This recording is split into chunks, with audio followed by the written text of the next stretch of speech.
Part 1, the incident. Those seats are reserved for actual business passengers. Sweetie, the economy section is that way. Flight attendant Heather Whitfield's voice carried just enough for nearby passengers to hear as she deliberately positioned her beverage cart to block Amara Reynolds' path to the premium cabin. The metallic smell of recently served drinks mingled with the artificial chill of recycled air. Amara paused, adjusting her MIT early admission sweatshirt. The 17-year-old reached into her pocket, her fingers brushing against the folded acceptance letter she still carried everywhere. Taking a deep breath, she glanced down at her boarding pass. Seat 3A, Lux Global Airlines Flight 347, premium business class, then back at the flight attendant's tight smile. "I have a business class ticket," Amara said, extending the boarding pass. Seat 3A. Heather didn't even glance at the document, her eyes flicking instead to Amara's worn sneakers. "Honey, this isn't the first time someone's tried sneaking up front with a fake. Why don't you head back to your actual seat before we have a problem?" The premium cabin hushed. Several passengers looked up from their pre-flight routines, eyes darting between Amara and Heather. Just seconds earlier, an older white businessman in a tailored suit had brushed past without a second glance from the same flight attendant. "My boarding pass is legitimate," Amara replied, voice steady despite the heat creeping up her neck. "I'm traveling to Boston for the MIT Quantum Computing Challenge. I'm one of the finalists." Heather's laugh was sharp and quick. "MIT, sweetheart. You need to come up with something more believable." She turned to a nearby passenger, lowering her voice just enough to be heard. "Kids these days, right?" Amara stood motionless, her expensive noise-canceling headphones hanging around her neck, advanced laptop bag slung across her shoulder. The leather strap dug into her collarbone as she shifted her weight, hyper-aware of the stares from surrounding passengers. "Is there a problem here?" asked a woman in pearls from seat 4C, not looking up from her magazine. "No problem," Heather replied with sudden professional brightness. "Just directing passengers to their correct seating areas." Amara tried once more, extending her boarding pass. "You can scan this if you'd like. The gate agent already verified it." Heather finally took the boarding pass between two fingers, as if it might contaminate her. She examined it with exaggerated scrutiny, eyebrows raised. "This doesn't look right. Where did you get this?" "I purchased it like everyone else," Amara said, conscious of how her voice had gotten quieter, more careful. "With whose money?" The question hung in the air, its implication unmistakable. A Hispanic businessman in seat 2B glanced up, frowning at the exchange. Miguel Ramirez had been typing on his laptop, but now he slowly reached for his phone, angling it to capture the interaction without being obvious. "I don't think that's relevant," Amara said, the words clipped. "Could you please verify my boarding pass so I can take my seat? The flight is boarding." Heather's smile tightened. "I'll need to see some identification." Behind Amara, other passengers were backing up in the jetway. Murmurs of irritation growing. A businessman checked his watch. A mother hushed her complaining child. Not once had Heather asked any other passenger for identification. Amara reached into her bag and produced her student ID. "This is all I have with me. I'm 17. "A student ID," Heather scoffed, taking it between her fingertips. "That's not government-issued identification. I'm a minor. I don't have a driver's license yet." "Well, that's convenient, isn't it?" Heather's voice dripped with sarcasm. She made a show of examining the boarding pass again, holding it up to the light. "I'm going to need to verify this. Timothy." The head purser appeared almost immediately, a tall man in his early 50s with thinning blonde hair and a practiced customer service smile that faded as he assessed the situation.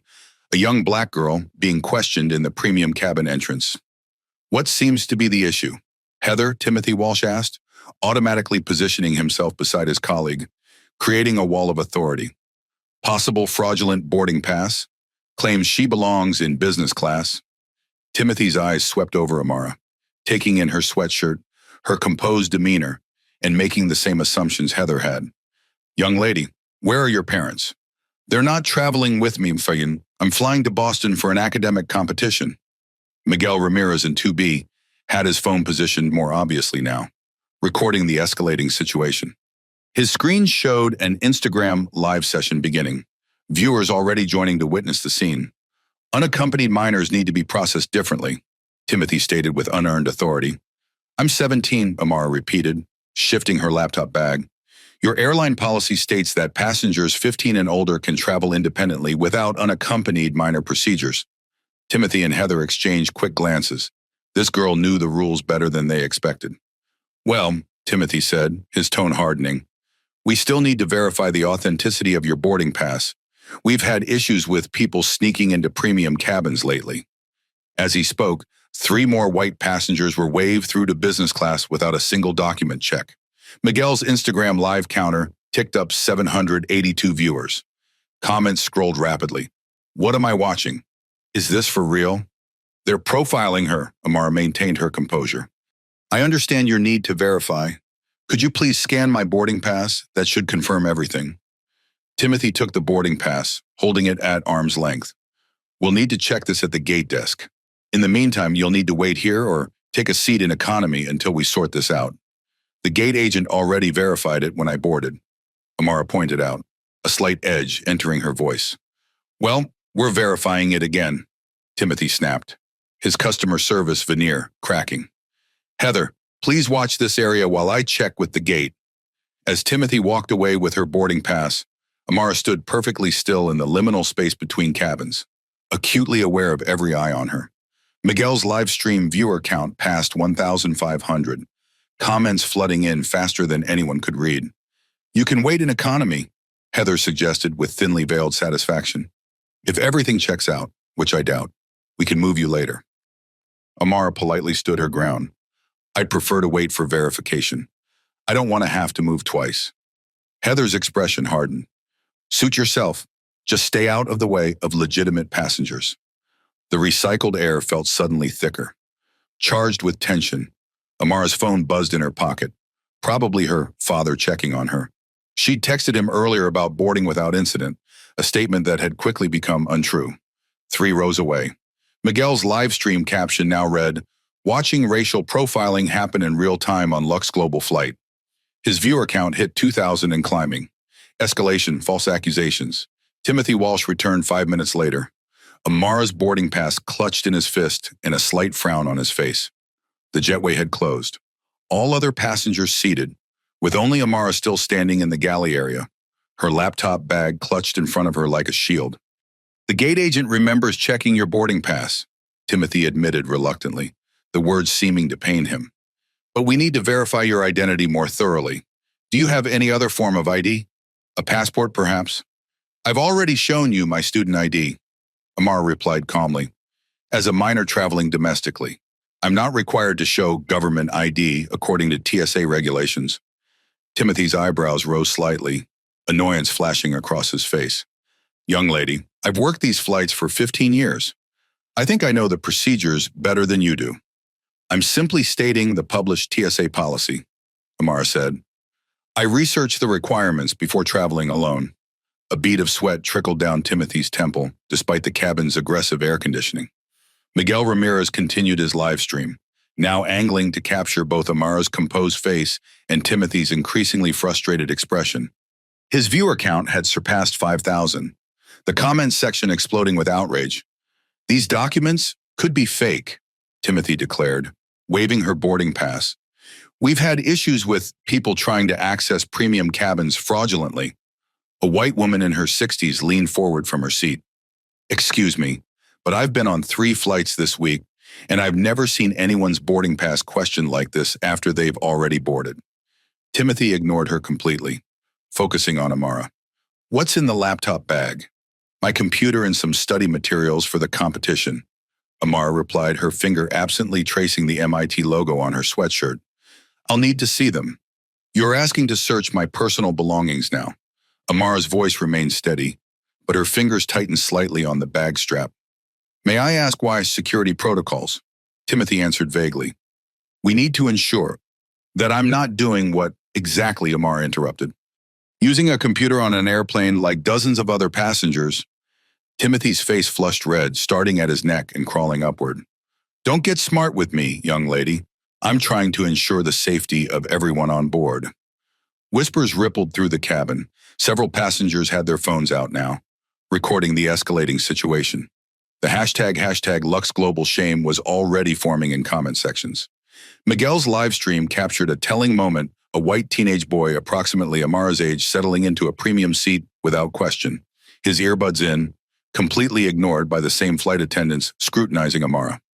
I'm happy to comply with any security measures that are applied to all passengers equally, Amara stated clearly, her voice carrying. But it seems I'm being singled out. Heather stepped forward, voice lowered but still audible to nearby passengers. People like you always play the race card when you get caught trying to get something you didn't pay for. Gasps erupted from several passengers. Miguel zoomed in his camera, capturing the statement perfectly. His live stream exploded with comments. Did she just say that? This is unreal. Someone call the airline now. Amara's expression remained remarkably composed, though her shoulders tensed. I don't believe I mentioned race, Miss Whitfield. You just did. Timothy intervened, recognizing the situation was spiraling. I'm going to have to ask you to take a seat in economy for now. If we verify your documentation is legitimate, we can move you during the flight. My documentation is legitimate, Amara insisted. The gate agent confirmed it. My boarding pass shows seat 3A. I'd like to speak with the captain. Please. The captain is preparing for departure and can't be disturbed, Timothy snapped, a vein pulsing in his forehead. Now either take a seat in economy or we'll need to have you removed from the flight. The cabin temperature seemed to drop as passengers processed the threat. Removal from the flight over a verified boarding pass, Miguel's live stream now showed 12,000 viewers. Comments streamed in so quickly they blurred. This is discrimination happening live. Someone tag Lux Global Corporate. What's this girl's name? We need to support her. A white businessman in his 40s stood up from 2A. This is ridiculous. Let the girl sit down. Her boarding pass has been verified. We're all going to be late because of this nonsense. Timothy turned to him with a completely different demeanor. Deferential. Apologetic. Sir, I apologize for the delay. We're handling a security concern. What security concern? The man pressed. She's a teenager with a computer.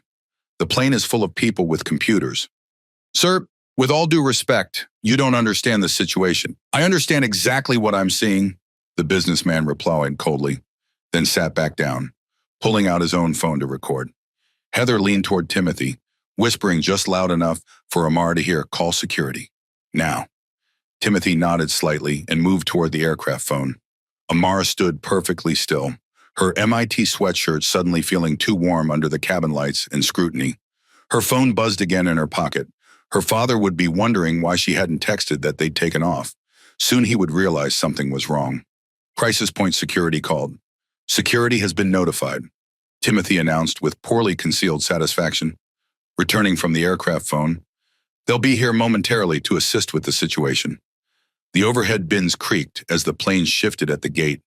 A baby started crying somewhere in economy class, the sound oddly comforting in its normalcy. Amara's expression remained calm, but her heart hammered against her ribs. What situation exactly? I'm a verified passenger with a legitimate boarding pass for seat 3A. Several passengers shifted uncomfortably, the tension in the cabin palpable. The businessman in 2A was now openly filming, joined by at least 5 others.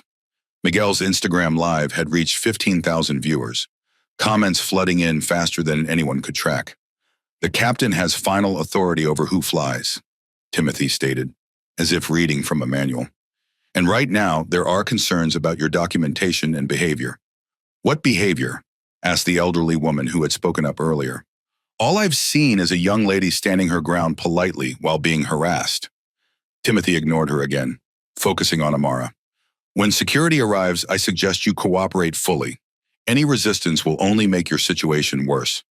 The jetway door reopened with a hydraulic hiss, and Air Marshal Brandon Taylor stepped into the aircraft.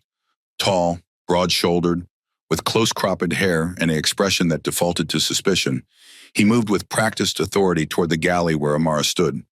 What's the situation? He asked Timothy, not acknowledging Amara directly. His hand rested casually on his hip, near his badge. Possible fraudulent boarding documentation, refusal to comply with crew member instructions, disruptive behavior.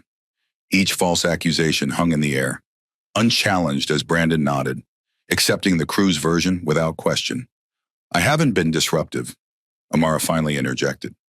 I've simply asked to take the seat I purchased. Brandon turned to her, expression hardening. Young lady, I need you to remain silent while I assess the situation. Miguel's live stream captured Brandon's hand moving to his hip, where a pair of handcuffs was partially visible beneath his jacket. The viewer count hit 22,000, with comments demanding intervention. Sir, Amara said carefully, I believe there's been a misunderstanding. I'm a legitimate passenger with a verified boarding pass. She's refused to sit in economy while we verify her documentation, Heather added, arms crossed over her chest. And she's been argumentative and disruptive. Brandon's assessment took approximately 7 seconds. A young black girl, 2 white flight attendants claiming disruption. His decision appeared pre-made. I'm going to need you to put down your bag and place your hands behind your back, he said to Amara.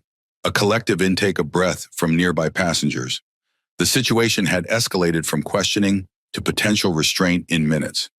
Is that really necessary? Asked a Hispanic woman seated in 3C, half rising from her seat. She's just standing there. Brandon didn't acknowledge the question. Young lady, hands behind your back. Now. Amara carefully placed her laptop bag on an empty seat and complied, her movements deliberate and non-threatening. I want to be clear that I'm cooperating fully while protesting this treatment. I've done nothing wrong. The metallic click of handcuffs echoed through the suddenly silent cabin as Brandon secured them around Amara's slender wrists. He applied them firmly, too firmly, the cold metal biting into her skin immediately. These are too tight, Amara said quietly. Could you loosen them, please? Standard procedure, Brandon replied dismissively. If you don't resist, they won't bother you. The complete stillness of the cabin was broken only by the sound of notification alerts as videos of the handcuffing spread across platforms. Miguel's live stream had reached 30,000 viewers, and 2 other passenger streams were gaining traction rapidly. The hashtag #LuxGlobalShame was trending in 3 cities already. Now, Brandon continued, you'll be seated in the last row of the aircraft where I can monitor you until we determine next steps. This is outrageous, said the businessman in 2A. She's done absolutely nothing to warrant being handcuffed. This is clearly racial profiling. Brandon turned to him with a warning expression. Sir, interfering with a federal air marshal can result in serious consequences. I suggest you remain in your seat and let me do my job. The flight had now been delayed for 37 minutes. Passengers were checking watches and phones, sending messages about the delay. But no one complained about Amara. The focus of frustration had shifted entirely to the crew and air marshal. Flight attendants, prepare for departure, came the captain's voice over the intercom, apparently unaware of the situation that had developed in the cabin. Heather moved toward her jump seat, a satisfied expression briefly crossing her face as she passed Amara. Timothy took position near the front, deliberately avoiding eye contact with passengers who were glaring at him. Brandon led Amara to the very last row of the aircraft, empty due to its proximity to the lavatory. Sit down, he ordered, helping her awkwardly lower herself with her hands still cuffed behind her back. The handcuffs bit deeper as Amara sat, the angle forcing the metal edges against bone. She winced but made no sound as a sharp pain shot through her wrist. If you behave during the flight, we'll discuss removing these when we land, Brandon told her, loud enough for nearby passengers to hear. Any disruption and there will be law enforcement waiting in Boston. An older white woman with silver hair leaned across the aisle. Young lady, what's your name? Amara Reynolds, she replied quietly. I'm Dr. Patricia Wilson. I'm documenting everything that's happening here. Do you need medical attention for your wrists? Brandon stepped between them. Ma'am, please return to your seat and refrain from interfering. I'm a licensed physician, Dr. Wilson replied firmly, not backing down. Those handcuffs appear to be applied too tightly. Restricted circulation can cause nerve damage. I'm following standard procedures, Brandon insisted, his jaw tight. Please return to your seat now. As the flight finally began to taxi, Amara's phone buzzed repeatedly in her pocket, unable to reach it with her hands restrained. She could only imagine her father's growing concern. Elijah Reynolds was not a man who panicked easily, but he was also not a man who would remain idle when his daughter was in trouble. Miguel, now seated but still live streaming, captioned his video, Black teenager handcuffed on Lux Global flight for trying to sit in her assigned seat. This is happening right now. The viewer count passed 43,000. Physical injury develops 20 minutes into the flight. Amara shifted uncomfortably in her seat. The handcuffs had moved from painful to excruciating, the metal edges digging into her skin with every minor turbulence bump. She could feel a warm wetness around her right wrist. The skin had finally broken. The scent of coffee drifted through the cabin as service began in business class. Amara swallowed hard, her throat dry, having been offered neither food nor drink since boarding. "Excuse me, ma'am," she called quietly to a passing flight attendant, not Heather or Timothy, but a younger Hispanic woman whose name tag read Jessica Lopez. "The handcuffs are too tight. I think I'm bleeding." Jessica hesitated, her eyes darting toward the front of the cabin where Timothy was serving drinks to premium passengers. I'll see what I can do," she replied, uncertainty in her voice. "Thank you," Amara said, maintaining her composure despite the pain shooting up her arm. Jessica approached Brandon, who had taken a seat across the aisle from Amara.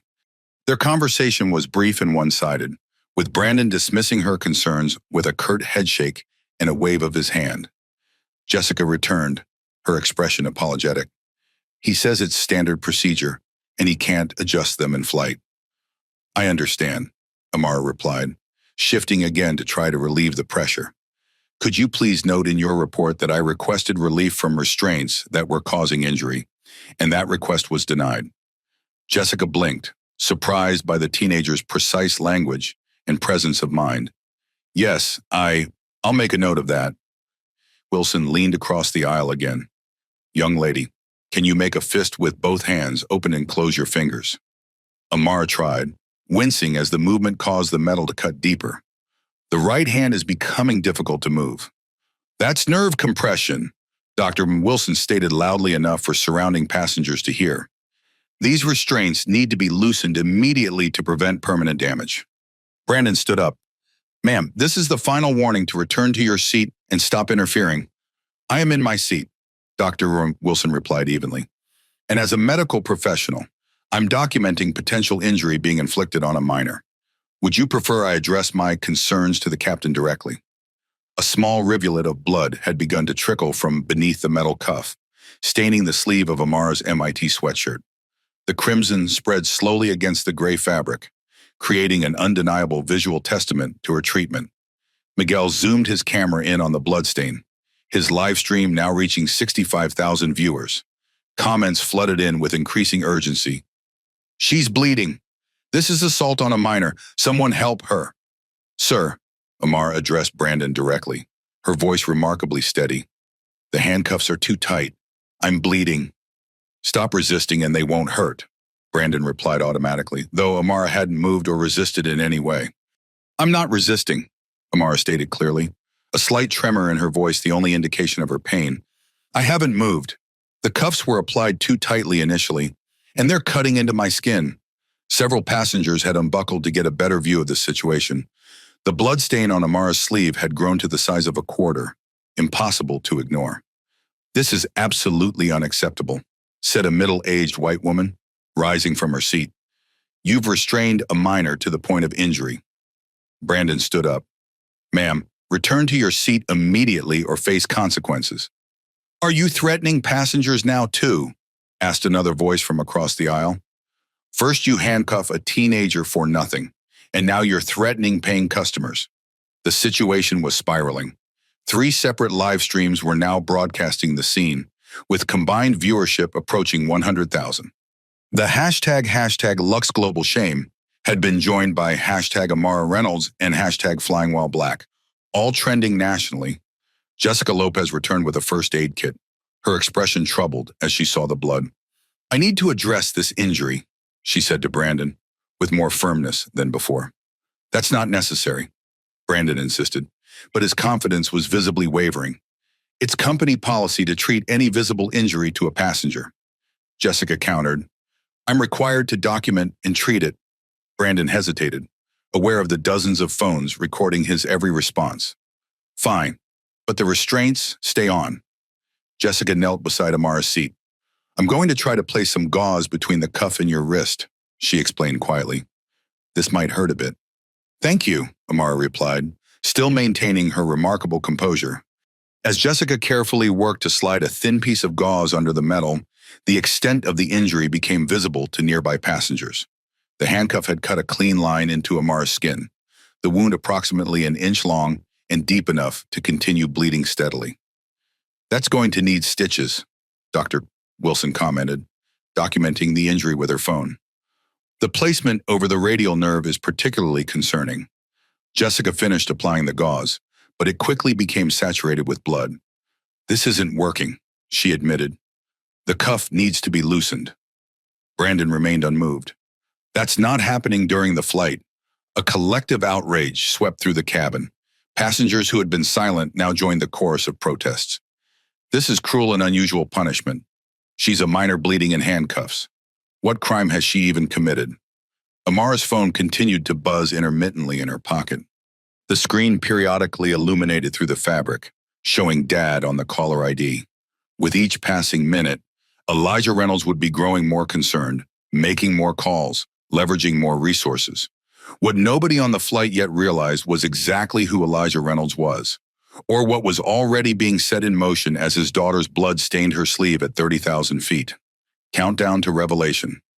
4:17 p.m., connecting flight from Tokyo landing at gate D23. The announcement echoed through the cabin as Flight 347 began its initial descent into Boston. Amara had been handcuffed for nearly 3 hours, the bleeding from her wrist slowing only because a makeshift pressure bandage had been fashioned by Dr. Wilson and reluctantly applied by Jessica. The atmosphere on the flight had transformed entirely. What had begun as a routine journey was now a documented human rights violation being witnessed in real time by hundreds of thousands of people. Miguel's live stream alone had reached 180,000 viewers, with major news networks beginning to pick up the story.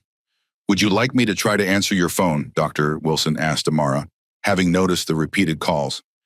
"It seems someone is very concerned about you." "That's my father," Amara replied quietly, a flash of pain crossing her face as the plane hit a pocket of turbulence. "But no thank you. He'll be meeting me at the airport." "Do you want me to tell him what's happening?" offered another passenger, a young woman who had been quietly supportive throughout the flight. "That won't be necessary," Amara said with the faintest hint of a smile. "This situation will resolve itself soon enough." Brandon had grown increasingly uncomfortable as the flight progressed. What had seemed like routine enforcement had evolved into a public relations catastrophe, with his face and badge number clearly documented in dozens of videos. He had attempted to contact his supervisor during the flight, but received no response. Timothy and Heather had strategically avoided the economy section entirely, serving only business class and sending Jessica to handle the main cabin. Neither would meet the eyes of passengers who had witnessed the initial confrontation. The cabin lights flickered briefly as the aircraft descended through cloud cover, illuminating Amara's pale face. Despite her remarkable composure, the physical toll was becoming evident in her drawn expression and the slight tremor in her hands. "Ladies and gentlemen, we are beginning our final descent into Boston Logan International Airport," came the captain's voice. "Local time is 4:24 p.m., and the temperature is 62 degrees. We should be at the gate in approximately 15 minutes. Jessica approached Amara again, kneeling to check the makeshift bandage. "I've informed the captain about your situation. Medical personnel will meet the flight to assess your injury." "Thank you," Amara replied, "but I'd prefer my father take me to a hospital of our choosing." "Your father?" Jessica asked, a curious note in her voice. "He'll be meeting the flight." Something in Amara's tone, a quiet confidence beyond her years, made Jessica pause. "Is your father someone I should know about?" Amara simply smiled, though it didn't quite reach her eyes. "You'll find out very soon." The aircraft began its final approach, the cabin quieting as passengers prepared for landing. Dr. Wilson leaned over once more. "Amara, I've documented everything. I've got your contact information from the passenger manifest, and I'm happy to serve as a witness for whatever actions you and your family decide to take." "I appreciate that, Wilson. Your composure through this has been remarkable," the older woman added. "Most adults wouldn't have handled this situation with your dignity." Amara nodded slightly, wincing as the plane's touchdown jostled her injured wrists. "Sometimes dignity is the only power we have in certain situations, But it's not the only power my family has in this one. The aircraft taxied to the gate with unusual speed, priority clearance having been mysteriously granted despite their delayed departure. As passengers prepared to deplane, Timothy's voice came over the intercom, noticeably strained. Ladies and gentlemen, we ask that you remain seated upon arrival. We'll be implementing special deplaning procedures for this flight. Confused murmurs spread through the cabin. Special procedures were typically announced before landing, not moments before reaching the gate. Brandon leaned toward Amara. When we deplane, you'll be escorted to security for processing. Processing for what crime exactly? Amara asked calmly. Brandon hesitated, his confidence faltering. Interference with flight crew duties. Interesting, Amara replied. I look forward to seeing the evidence of that interference. The aircraft door opened with a pneumatic hiss, but instead of the usual ground crew, 3 individuals in suits entered. The lead figure, a woman in her 40s with a tablet in hand, spoke quietly with Timothy, whose face visibly paled. Behind them, the jetway contained not just the standard ground crew, but what appeared to be airline executives, their expressions grim as they peered into the aircraft. Amara's phone buzzed one final time. The message preview, visible to Dr. Wilson, read simply, I'm here. The woman with the tablet worked her way down the aisle, scanning faces until she reached Amara. Her eyes widened at the blood-stained sleeve and visible handcuffs. Amara Reynolds, she asked quietly. Yes. I'm Emma Bradford, Chief Operating Officer for Lux Global Airlines. Your father is waiting in the jetway. We're going to have you deplane first, if that's acceptable. Brandon stood up immediately. Ma'am, this passenger is in federal custody and needs to be processed through security. Emma turned to him, her expression glacial. Air Marshal Taylor, I strongly suggest you remove those restraints immediately, unless you'd prefer to explain to Dr. Elijah Reynolds, in person, why his 17-year-old daughter is bleeding in handcuffs on my aircraft. The name landed like a thunderclap in the cabin. Passengers who recognized it immediately understood the seismic shift that was about to occur. Brandon paled visibly. Elijah Reynolds of Quantum Tech. The same, Emma confirmed. He's currently on the jetway with our CEO, the airport director, and what appears to be a medical team, and he's seen the live streams. Part 2, the Revelation Doctor. Elijah Reynolds stepped onto the aircraft, his presence immediately commanding attention.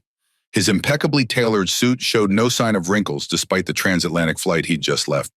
His Patek Philippe watch caught the cabin light as he surveyed the scene with controlled fury. Every detail of his appearance, from his perfect Windsor knot to his leather briefcase, radiated calculated authority. But his eyes revealed the barely contained rage beneath his polished exterior as they locked onto his daughter's blood-stained sleeve. Amara, he said simply, his voice deceptively soft. Hi, Dad, she replied with remarkable steadiness, though her face had lost most of its color. There seems to have been a misunderstanding about my seating assignment. The cabin's air conditioning hummed in the silence that followed this understatement. Elijah turned to Emma Bradford, who stood nervously beside him. Remove those handcuffs, now. Emma gestured frantically to Brandon, who suddenly found himself caught between federal protocol and the unmistakable authority radiating from Elijah Reynolds, a man whose company controlled technological infrastructure that supported half the airline industry.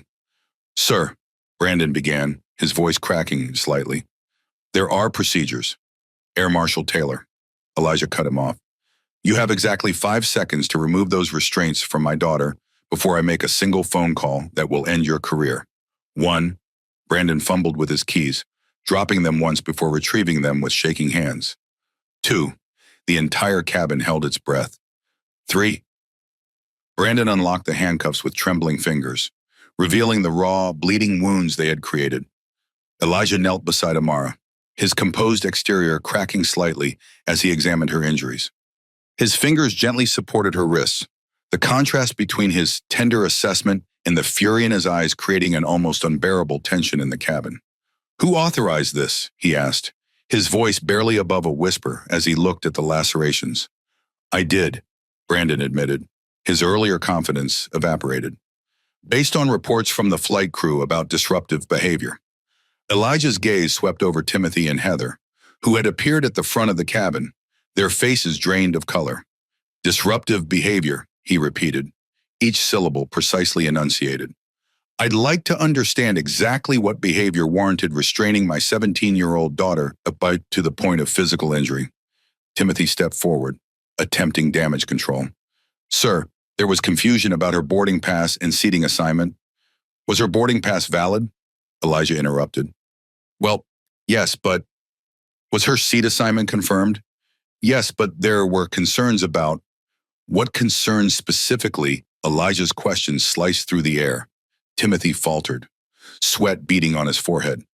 She didn't seem like, we needed to verify them. She didn't seem like what Elijah pressed, his voice dangerously quiet. Heather interjected, attempting to salvage the situation. Sir, we have procedures for unusual situations. Define unusual, Elijah demanded. The silence that followed contained the answer no one dared verbalize. Dr. Wilson spoke up from her seat. I witnessed the entire incident. Dr.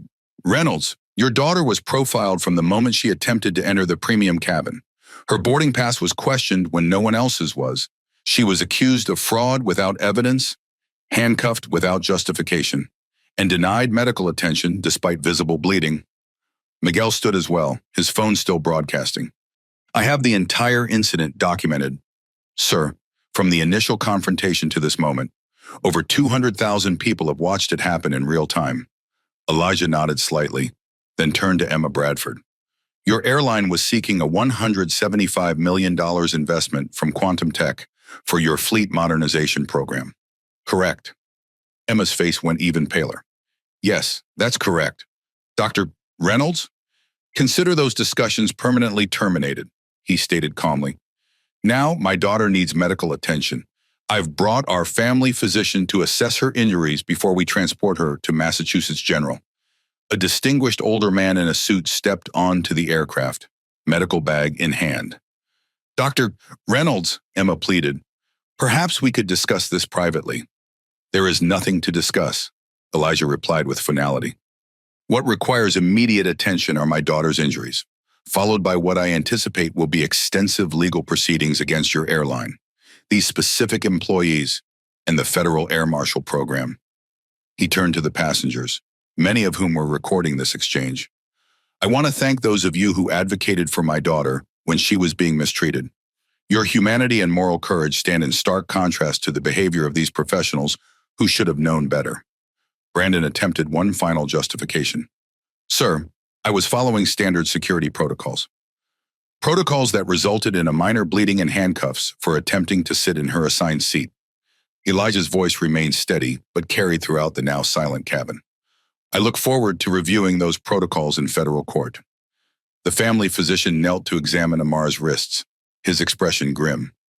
These will require stitches. Elijah. The right wrist has a concerning laceration over the radial nerve pathway.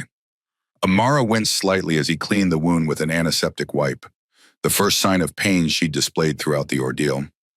You've handled yourself with remarkable poise, Elijah told his daughter quietly. Your mother would be proud. Thanks, Dad, she replied with the ghost of a smile. I tried to channel what you always say about crisis management.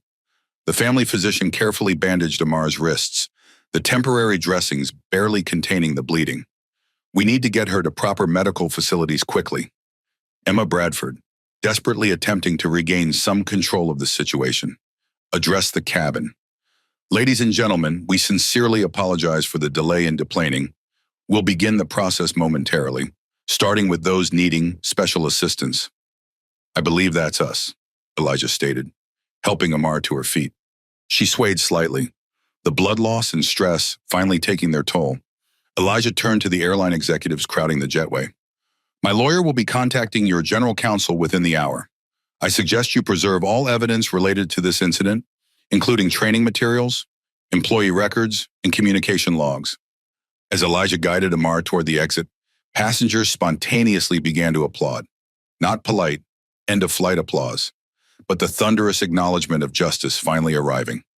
Miguel ended his live stream with a final pan across the faces of Brandon, Timothy, and Heather, each now understanding the magnitude of what they had set in motion through their biased assumptions about a teenager in an MIT sweatshirt. Immediate power shift. The terminal gate area had transformed into an impromptu command center by the time Elijah escorted Amara from the jetway. Lux Global's CEO Victor Hammond had arrived, flanked by a team of visibly anxious executives. Airport security formed a protective perimeter, keeping curious onlookers and emerging media at bay. "Dr. Reynolds," Victor began, extending his hand. "I cannot express how deeply." Elijah ignored the outstretched hand completely, focusing instead on the medical team waiting to properly treat Amara's injuries. "She needs stitches immediately. These temporary bandages won't hold during transport." The terminal's VIP medical suite had been hastily prepared. As medical staff began proper treatment, Emma Bradford approached cautiously, tablet in hand. "Dr. Reynolds, I understand this is a difficult moment, but if we could just—" "Ms. Bradford," Elijah interrupted, his tone measured but glacial. "Let me be perfectly clear. There is nothing you can say at this moment that will mitigate what has occurred. What you can do is ensure that every piece of documentation related to this incident is preserved. Every employee involved is immediately suspended pending investigation, and your legal team is prepared for what will undoubtedly be extensive litigation."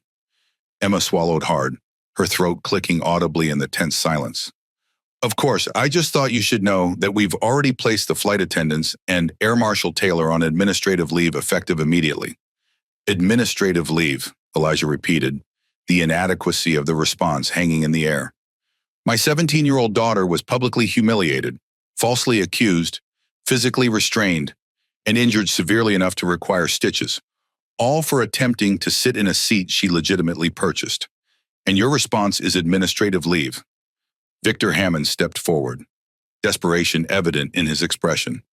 "Dr. Reynolds, I've only just been briefed on this horrific situation. I want you to know that I take personal responsibility for the failures that led to this unacceptable treatment of your daughter." "Personal responsibility," Elijah echoed. "Does that include the $175 million fleet modernization contract your airline has been pursuing from my company for the past 6 months? The contract that was scheduled for final approval next week?" Victor paled visibly, a muscle twitching in his jaw. "Dr. Reynolds, I hope we can separate business considerations from this unfortunate incident." "Unfortunate incident." Elijah's voice remained perfectly controlled, which somehow made it more devastating. "Is that how you characterize racial profiling, false imprisonment, and physical injury inflicted on a minor?" Inside the medical suite, Amara winced as the doctor administered local anesthesia before beginning to suture the deeper laceration on her right wrist. Through the glass partition, Elijah could see his daughter's composed expression, her dignity intact despite everything she had endured. It only fueled his controlled fury. "Mr. Hammond," he continued, "let me explain something clearly. There is no separation between how your company treated my daughter and how your company conducts business. The culture that allowed your employees to profile, restrain, and injure Amara is the same culture that permeates your entire operation, and it is not a culture Quantum Tech will be associated with in any capacity." Miguel Ramirez approached cautiously, his live stream having ended, but his documentation complete.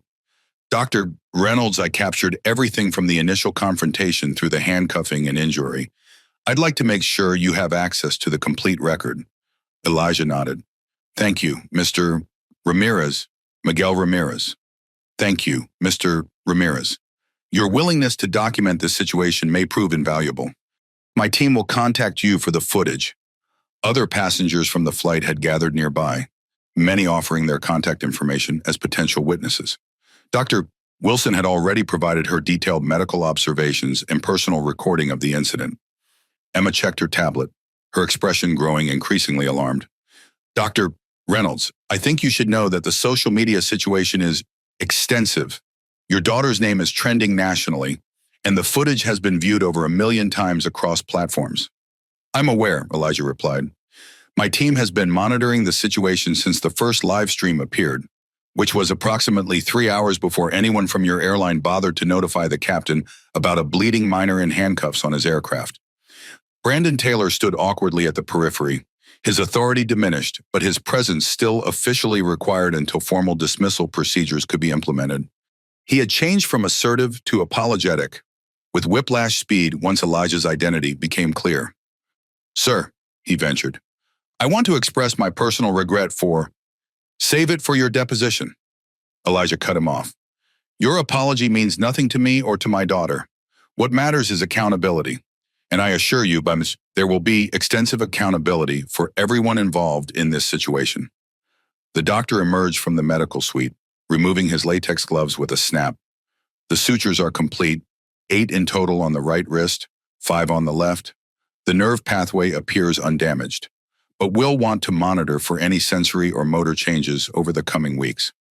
Thank you, Dr. Patel, Elijah replied. Is she cleared for transport to the hotel? Yes, though I recommend we schedule a follow-up at Mass General tomorrow to check for any signs of infection or inflammation. Jessica Lopez, the young flight attendant who had attempted to help Amar during the flight, approached hesitantly. Dr. Reynolds, I want you to know that I've already provided a statement to our HR department about what I witnessed. It wasn't right. What happened to your daughter? Elijah studied her for a moment. Thank you, Miss Lopez. Your concern came too late to prevent my daughter's injuries, but I appreciate that you at least recognize the wrongness of the situation. There's something else, Jessica added, lowering her voice and glancing nervously over her shoulder. Our company has internal guidelines about passenger profiling that are problematic. They're not written down officially, but they're part of the training. I'd be willing to discuss that with appropriate authorities. Elijah nodded slightly. My legal team will contact you. The hospital room door opened, and Amara emerged, her wrist now properly bandaged.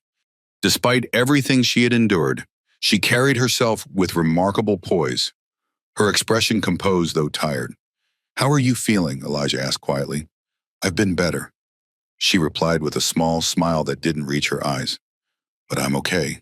The stitches aren't as bad as they look. Your mother is flying in tonight, he told her. Well, you can imagine, Ashom. Is she bringing the entire neurosurgery department with her? Amara asked, the joke an indication of her resilience. Just herself, and possibly a team of lawyers. Victor Hammond attempted one more approach.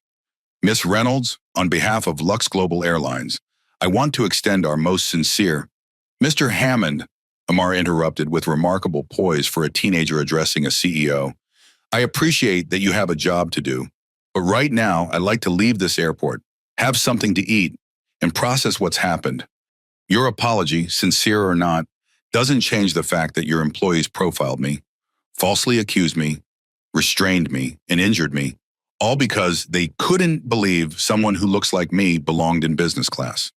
The simplicity and clarity of her statement silenced everyone within earshot. Even the airport security personnel shifted uncomfortably. Elijah placed a protective hand on his daughter's shoulder. Our car is waiting. We're done here for now.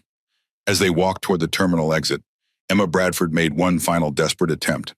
Dr. Reynolds, we're prepared to offer generous compensation to resolve this matter quickly and privately. Elijah paused, turning to face her with an expression that made the airline executive physically recoil. Ms. Bradford, let me be perfectly clear. This is not about compensation. This is about accountability. Your airline profiled, detained, and physically injured my daughter based solely on your employee's assumption that she didn't belong in premium seating. The fact that you think this can be resolved with a settlement offer only demonstrates how deeply your corporate culture fails to understand the gravity of what occurred today. Emma's tablet chimed with an alert, drawing her attention momentarily. Her face paled further as she read the notification. Our stock has dropped 12% in after-hours trading. The videos are being picked up by major news networks. That, Elijah replied, is just the beginning. Truth exposure. The security footage from Gate D23 would later become key evidence in multiple lawsuits and federal investigations. It captured the moment when Amara and Elijah Reynolds walked through the terminal, surrounded by airport officials and trailing airline executives. What the footage also captured, in perfect clarity, was Miguel Ramirez approaching them, phone in hand. Dr. Reynolds, Miguel said, I've been contacted by several news organizations about the video. Before I respond to any of them, I wanted to make sure you have access to the complete, unedited footage. Elijah nodded appreciatively.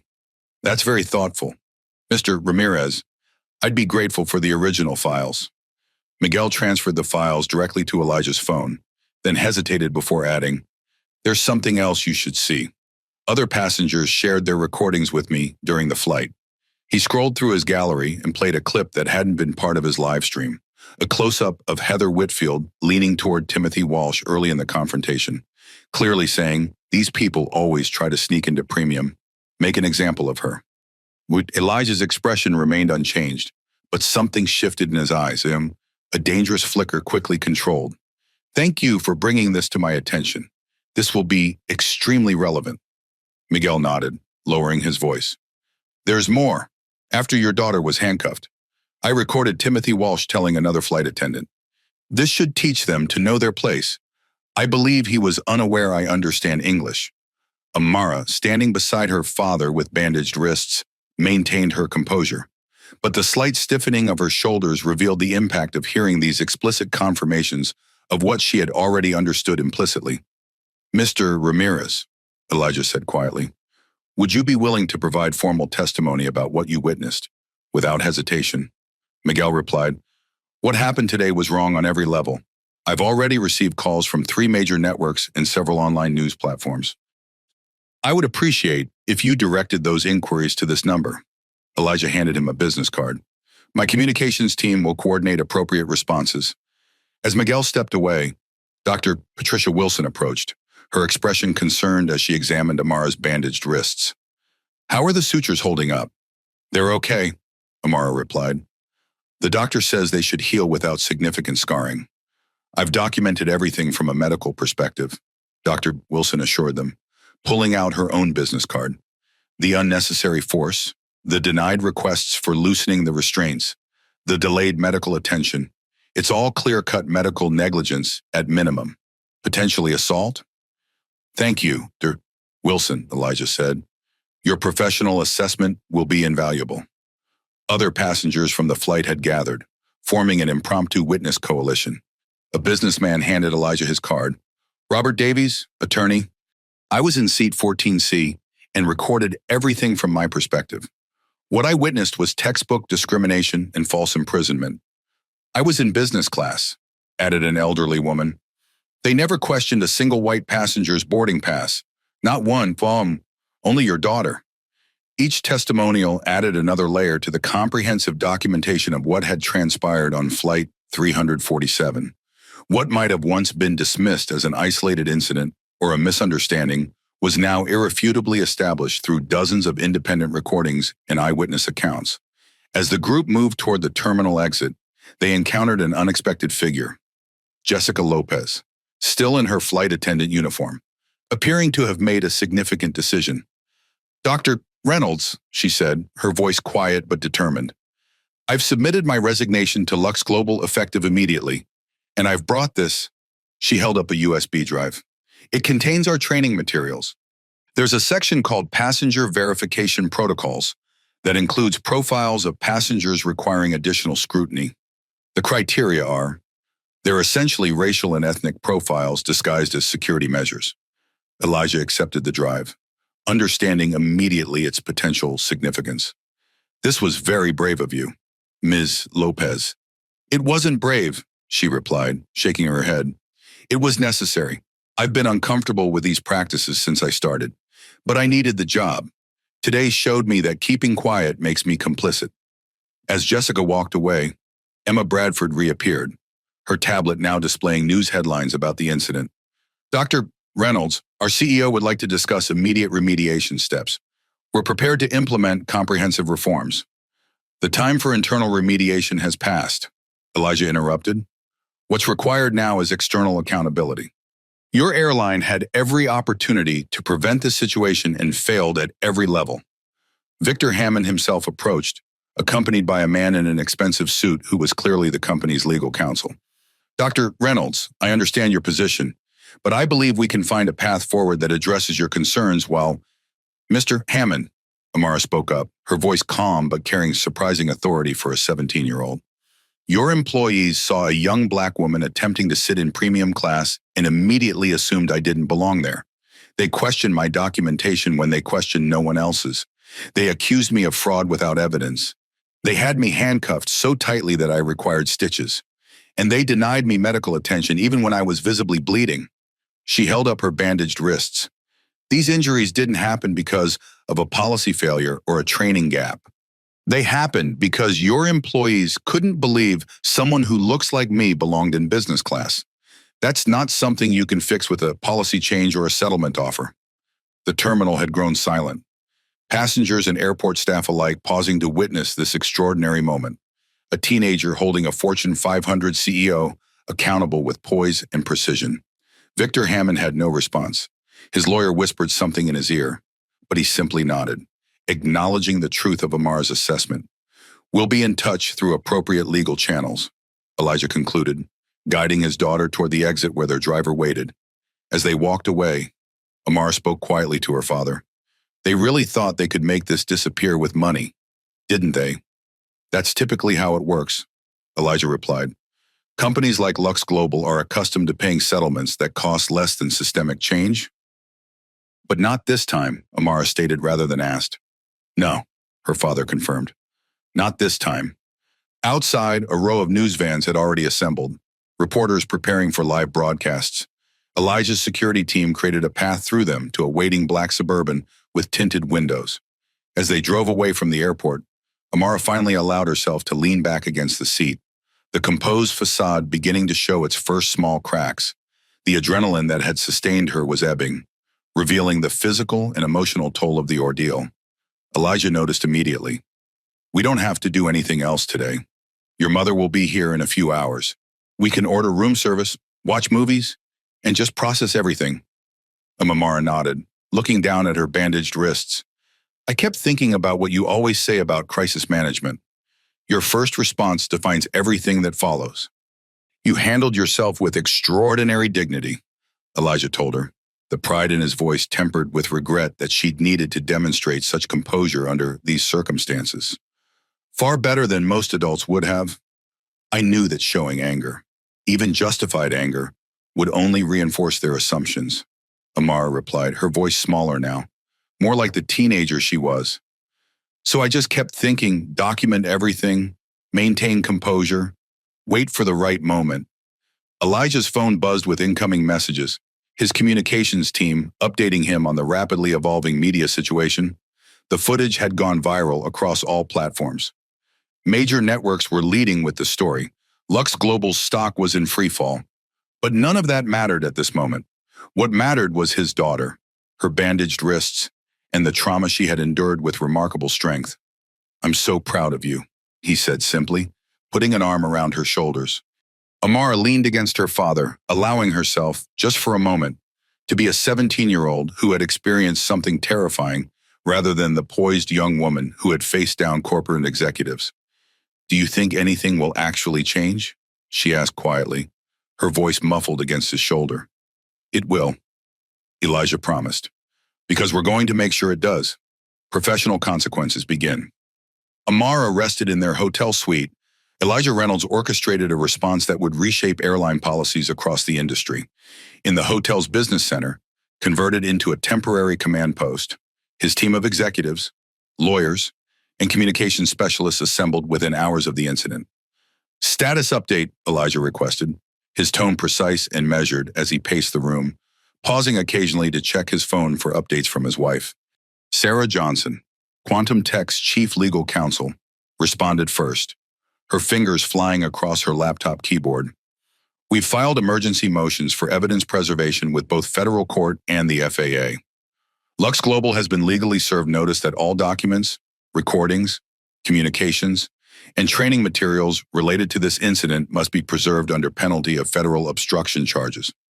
Media coverage, Elijah asked, stopping to examine the wall of screens displaying various news networks. Marcus Taylor, head of communications, gestured to the monitors. It's the lead story on all major outlets. The video has been viewed over 15 million times across platforms. Lux Global's stock closed down 18% with analysts projecting further declines when markets open tomorrow.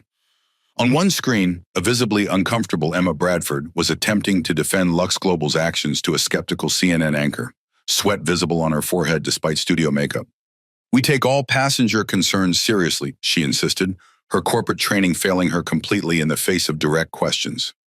But Ms. Bradford, the anchor pressed, leaning forward with barely concealed incredulity. The footage clearly shows a 17-year-old being handcuffed until she bled simply for attempting to sit in her assigned seat. How does Lux Global justify that response? Emma's discomfort was palpable as she shifted in her chair. We're conducting a thorough investigation into the incident. The incident is on video from multiple angles. The anchor interrupted, holding up a tablet displaying the footage. What exactly needs investigation when millions of people have seen exactly what happened? On another screen, Brandon Taylor was being escorted from the Federal Air Marshal Service offices, his credentials visibly absent. Expression stunned as reporters shouted questions about his actions on Flight 347. Federal response, Elijah asked, turning away from the screens. The Department of Transportation has opened an official investigation, Sarah reported, checking messages on her phone. The FAA is reviewing Air Marshal Taylor's actions separately. The Civil Rights Division of the Justice Department has requested all footage and witness statements. Senator Harrison's office called 20 minutes ago. They're considering hearings on discriminatory practices in commercial aviation. Elijah nodded, absorbing the information. And Lux Global's internal response.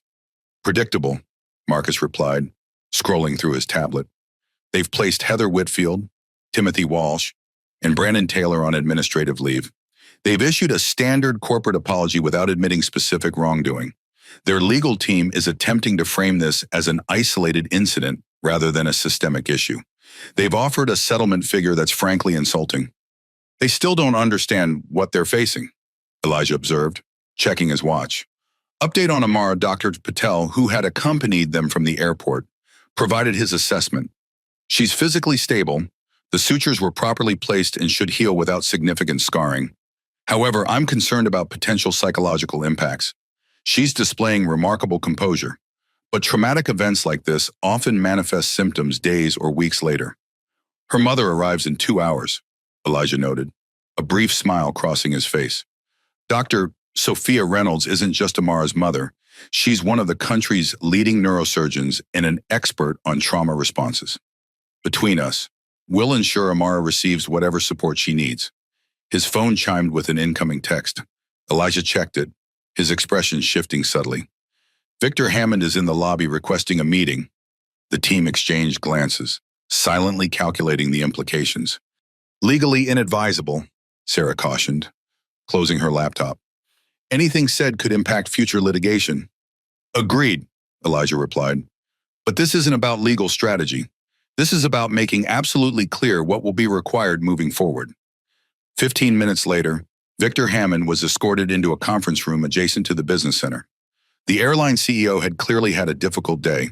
His typical corporate polish was fraying at the edges, his tie slightly askew, his expression haggard. Dr. Reynolds, he began. Thank you for agreeing to meet with me. This isn't a meeting. Mr. Hammond, Elijah clarified, remaining standing. This is me informing you directly of what happens next. Victor took a seat across the table, his body language revealing his diminished position. I understand your anger. What happened to your daughter was inexcusable. I'm here to personally assure you that the employees involved will be terminated immediately, not just placed on leave. That's insufficient, Elijah stated flatly. The individuals who mistreated my daughter are symptoms of a systemic problem within your organization. Firing them without addressing the underlying culture simply sacrifices scapegoats while preserving the system that enabled their behavior. We're prepared to implement comprehensive sensitivity training. Also insufficient, Elijah interrupted, still not taking a seat. Training that doesn't address explicitly discriminatory policies is merely performative. Victor shifted uncomfortably. I'm not aware of any discriminatory policies. Then you're either deliberately ignorant or willfully complicit, Elijah replied, his tone unchanged, but words landing with precision. Your flight attendant, Jessica Lopez, has already provided us with your internal passenger verification protocols that explicitly direct staff to apply additional scrutiny to passengers who don't match the typical premium class profile. The color drained from Victor's face. Those protocols are intended as security measures. Those protocols are textbook racial profiling disguised as security policy, Elijah corrected. and they've now been submitted to the Department of Transportation, the FAA, and the Justice Department for review. Victor Hammond finally recognized the true scope of what he was facing, not just a public relations crisis or potential lawsuit, but a fundamental challenge to his company's operating procedures and possibly federal civil rights charges. What would resolve this situation from your perspective? He asked, voice barely above a whisper.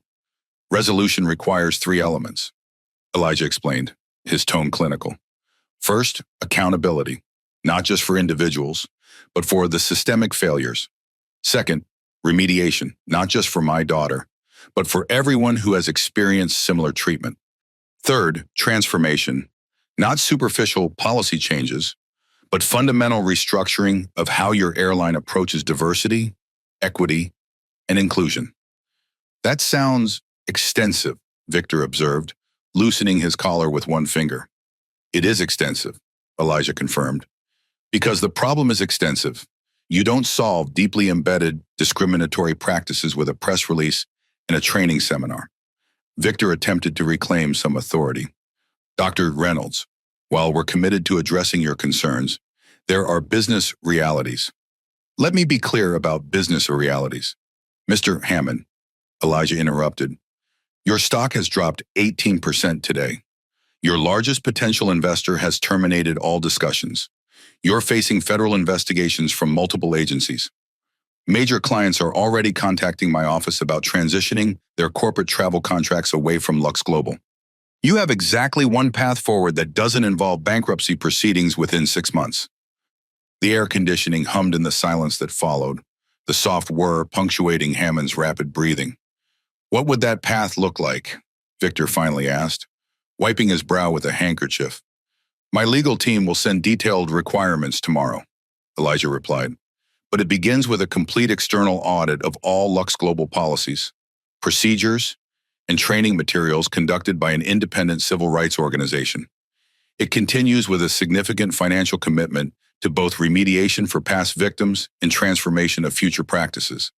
And it culminates in a binding agreement to implement all recommended changes under oversight from both federal regulators and independent monitors. That would be unprecedented in the aviation industry, Victor protested weakly. So was handcuffing a 17-year-old until she bled for attempting to sit in her assigned seat, Elijah responded, his composure unbroken, but words landing like precision strikes. Unprecedented problems require unprecedented solutions. Victor Hammond understood he was defeated. His company's future literally depended on accepting Elijah Reynolds' terms. We'll need to discuss this with our board. Of course, Elijah agreed.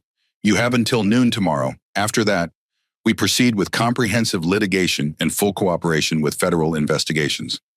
As Victor stood to leave, Elijah added one final point. Mr. Hammond, this isn't personal vindictiveness. My daughter doesn't want revenge. She wants change. She wants to ensure no one else experiences what she experienced today. That's actually a remarkably generous response from someone who was publicly humiliated and physically injured by your employees. The airline CEO nodded silently and departed, the weight of corporate extinction heavy on his shoulders. Elijah returned to the business center, where his team awaited updates. Hammond understands the situation now, he informed them. We'll know by noon tomorrow whether Lux Global chooses transformation or destruction. His phone chimed with a notification from the hotel's VIP concierge, Dr. Sophia Reynolds, had arrived. Elijah immediately excused himself from the team and headed to the suite where Amara was resting. He arrived just as Sophia was embracing their daughter, her own composure temporarily broken at the sight of Amara's bandaged wrists. I'm okay, Mom, Amara was assuring her. Really, Sophia Reynolds, one of Boston's most respected neurosurgeons, examined the bandages with professional thoroughness belied by the moisture in her eyes. These sutures are acceptable, but I'm going to have Dr. Whitman check them tomorrow. He's the best hand surgeon at Mass General. Mom, it's just a few cuts, Amara protested gently. Over the radial nerve pathway, Sophia corrected, her voice tight, and caused by unnecessary restraints applied to my 17-year-old daughter. The controlled fury in her voice matched Elijah's from earlier, the particular rage of highly accomplished professionals accustomed to operating within systems suddenly confronted with those same systems harming their child. Elijah approached, placing a hand on Sophia's shoulder. Everything's in motion. Legal, media, federal agencies, corporate consequences, all proceeding as discussed. Sophia nodded, her physician's mind already cataloging potential physical and psychological impacts of Amar's experience. "How are you really feeling?" she asked their daughter. "And don't give me the composed answer you've been giving everyone else. This is just us now." Amar's carefully maintained poise finally faltered slightly, her shoulders dropping as she exhaled. "I was scared," she admitted quietly. "When the handcuffs went on and they wouldn't listen, I was really scared. But I kept thinking about what Dad always says about crisis management and what you always say about keeping your head in emergency situations." "Oh, sweetheart." Sophia pulled her daughter close, careful of her injured wrist. "You shouldn't have had to apply those lessons in this situation. Not ever." "But I did," Amar replied, her resilience reasserting itself. "And now we have an opportunity to make sure no one else has to go through this." Part 3, the aftermath. Inside Lux Global Airlines headquarters, the emergency executive meeting had descended into barely controlled chaos.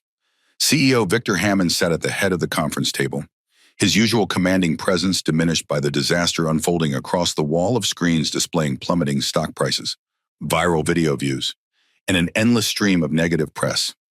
"Our stock is down 22% and still falling," reported CFO Michael Peterson, his voice tight with stress. "We've lost nearly $1.8 billion in market capitalization in less than 24 hours. "Jesus Christ," muttered the head of investor relations, refreshing his tablet compulsively. Emma Bradford, still shaken from her disastrous CNN interview, gripped her coffee mug with white knuckles. "Corporate accounts are contacting us about canceling their contracts. We've already received termination notices from Robertson International and Blackwell Consulting. That's $14 million in annual revenue gone." "Where the hell is legal?" Victor snapped, slamming his fist on the table. "We need options here.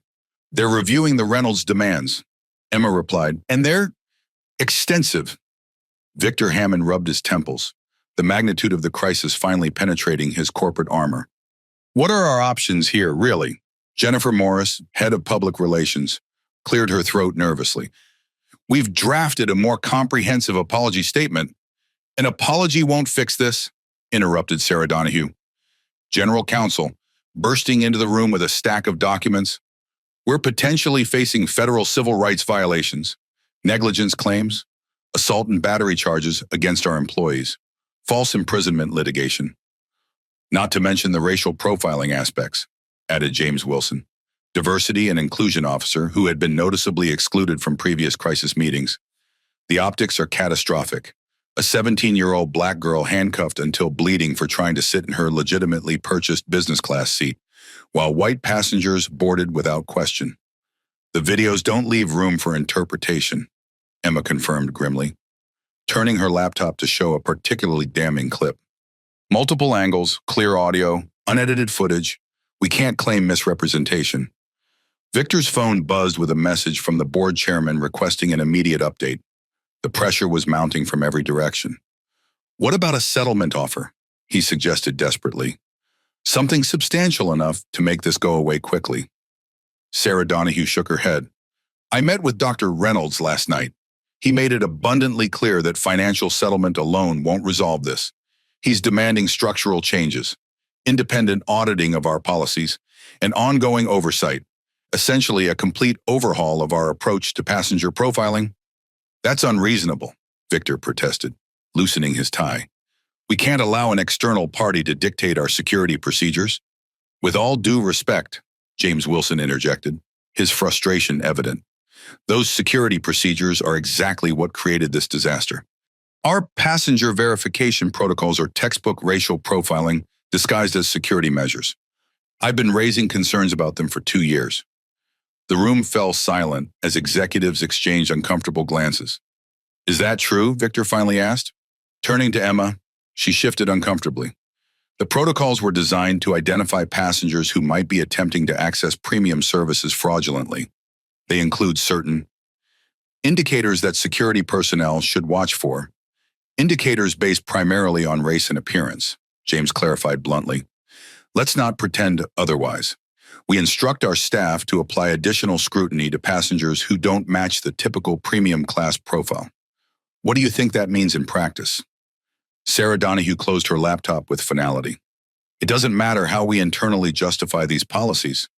What matters is that they've resulted in a civil rights disaster that's playing out on national television. And the Reynolds family has both the resources and the determination to ensure maximum accountability. Who exactly is Elijah Reynolds? Victor asked, belatedly trying to understand the force aligned against them. I know he's CEO of Quantum Tech, but what does that mean practically? Michael Peterson pulled up information on his tablet.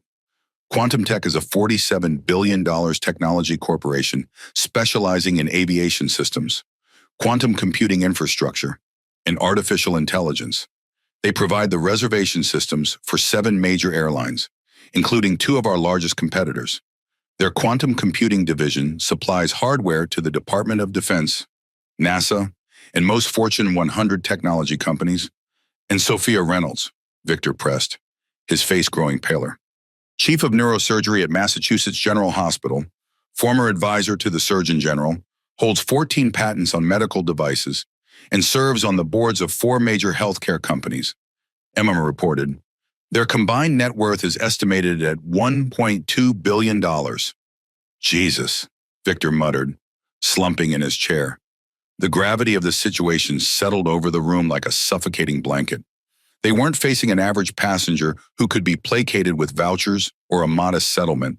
They were facing one of the most powerful couples in America whose 17-year-old daughter had been publicly humiliated, physically restrained, and injured while under their airline's care. What about the employees involved? Victor asked, already calculating potential sacrifices. Heather Whitfield and Timothy Walsh have been terminated, Emma confirmed. Brandon Taylor has been suspended by the Federal Air Marshal Service pending investigation. We've issued statements distancing ourselves from their actions. That won't be sufficient, James Wilson warned. Firing a few employees without addressing the policies that guided their behavior is transparent scapegoating. James is right, Sarah agreed. Dr. Reynolds specifically mentioned this point, and he said, and I quote, sacrificing individuals while preserving the system that enabled their behavior is not accountability. Victor's expression darkened. So what exactly does he want for us to admit that our entire airline is institutionally racist? He wants us to acknowledge that our policies and practices allowed discriminatory treatment to occur, James clarified, and to commit to meaningful, verifiable change. Sarah Donahue checked her watch. We have until noon today to respond to his terms. After that, he proceeds with comprehensive litigation and full cooperation with federal investigations. What are those terms specifically? Victor demanded, face flushing. Sarah opened a folder containing the documents delivered by Reynolds' legal team that morning. Complete external audit of all company policies, procedures, and training materials by an independent civil rights organization. Significant financial commitment to both remediation for past victims and transformation of future practices. Binding agreement to implement all recommended changes under oversight from both federal regulators and independent monitors, and public acknowledgement of the discriminatory nature of our current practices. That's essentially placing our entire operation under external control, Victor protested, slamming his hand on the table. The alternative is likely bankruptcy, Michael stated flatly. Our stock is in free fall. Major clients are fleeing. The federal investigations alone could result in crippling fines and restrictions. The conference room doors opened, and a junior staff member entered nervously. Mr. Hammond, the board of directors, has called an emergency meeting. They're requesting your immediate presence in the main boardroom. Victor stood, straightening his tie in a futile attempt to reclaim some authority. Prepare detailed analyses of both options, accepting Reynolds' terms or fighting them. I need numbers, timelines, and projections for both scenarios by the time this board meeting concludes. As the CEO departed, the remaining executives exchanged knowing glances. His leadership was unlikely to survive this crisis, regardless of which path they chose. For what it's worth, James Wilson said quietly, I've been warning about these exact risks for years. Our passenger verification protocols were always discriminatory. It was only a matter of time before they resulted in exactly this kind of incident. Why didn't anyone listen? Emma asked, rubbing her forehead. James offered a sad smile. Because diversity and inclusion concerns were considered secondary to operational efficiency and perceived security needs, because it was easier to profile passengers based on appearance than to implement genuinely effective security measures, because the people making the decisions weren't the ones who would ever be profiled.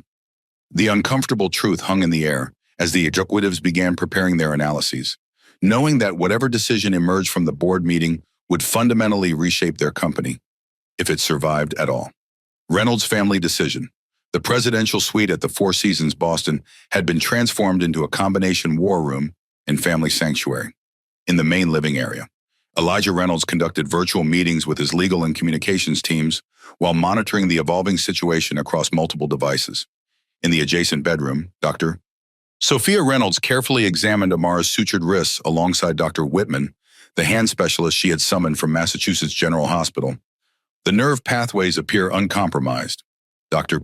Whitman concluded, gently rewrapping Amara's right wrist with fresh bandages. But you'll need to limit typing and writing for at least 72 hours to allow initial healing without tension on the suture lines. That complicates the competition, Amara observed, glancing toward her laptop where her quantum computing algorithm waited for presentation at MIT later that day. I can arrange for a voice-to-text accommodation, Sophia suggested, her clinical detachment returning now that the immediate medical concerns were addressed, or a typist to input your commands if you dictate them. That might work, Amara agreed, flexing her fingers carefully. The presentation portion is mostly pre-prepared slides anyway. It's the live demonstration that requires coding. Whitman finished securing the bandage with medical tape. Medically speaking, you're cleared for the competition as long as you follow these precautions.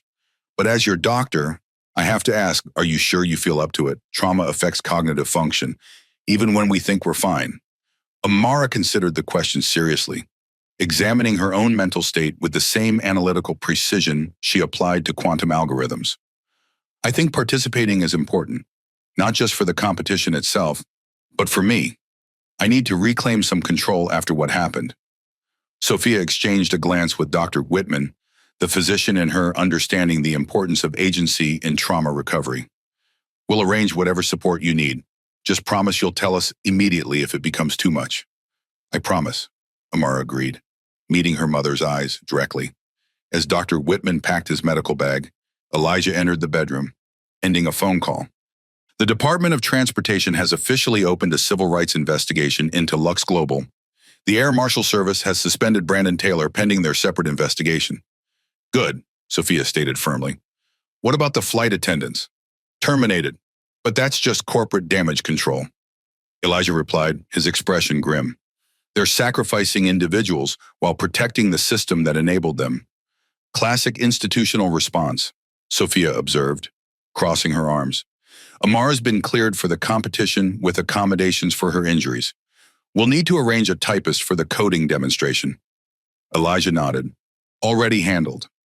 My assistant found a graduate student from MIT's computer science department who can input exactly as Amara dictates. Amara smiled slightly. You were that confident Dr. Whitman would clear me. I was that confident you'd insist on participating regardless. Her father replied with a knowing look. Determination runs in the family. Once Dr. DeWhitman departed, the Reynolds family gathered in the suite's dining area. The formal family meeting they'd established years ago for addressing significant decisions together. We need to discuss our approach moving forward, Elijah began, his tone shifting from CEO to father. Lux Global has until noon to respond to our initial terms. Based on my conversation with Hammond yesterday, I anticipate they'll accept, if only to prevent complete corporate collapse. Their stock dropped another 6% in pre-market trading, Sophia noted, checking her phone. Several major institutional investors have reduced their positions. Elijah nodded. The financial pressure is significant, but that's not our primary concern.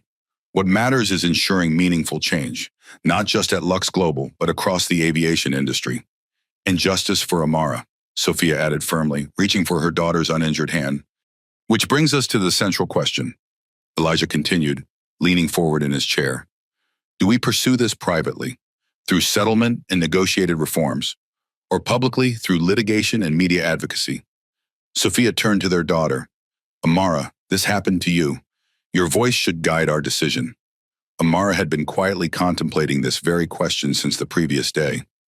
If we settle privately, she began thoughtfully, Lux Global implements changes, pays whatever compensation, and the public narrative becomes about how responsibly they address the situation. The videos still exist, but the story becomes about corporate accountability rather than the underlying problem. Elijah nodded, impressed as always by his daughter's analytical thinking. If we pursue this publicly, Amara continued, running her finger along the edge of her bandage, through courts and media, we maintain control of the narrative. We can use this incident to highlight the broader issue of discrimination in transportation, but that means more public exposure for me personally, more scrutiny, more people watching those videos of me being humiliated and injured. Your privacy and well-being come first, Sophia insisted. No one would blame you for wanting to resolve this quietly. Amara looked down at her bandaged wrists, then back up at her parents with remarkable resolve. This isn't about me. This happens every day to people who don't have a CEO father or a chief of neurosurgery mother. They don't get special meetings with airline executives or federal investigations. They just get humiliated, sometimes injured, and they're expected to accept it as part of traveling, while black pride shimmered in both parents' eyes as their daughter continued. I think we need to pursue a comprehensive approach, Amara decided. Yes to the corporate reforms at Lux Global, but through a transparent public process. Yes to legal action, but focused on systemic change rather than just financial penalties. And yes to media engagement, but controlled and purposeful rather than reactive. Elijah and Sophia exchanged glances, their daughter's wisdom exceeding their already high expectations.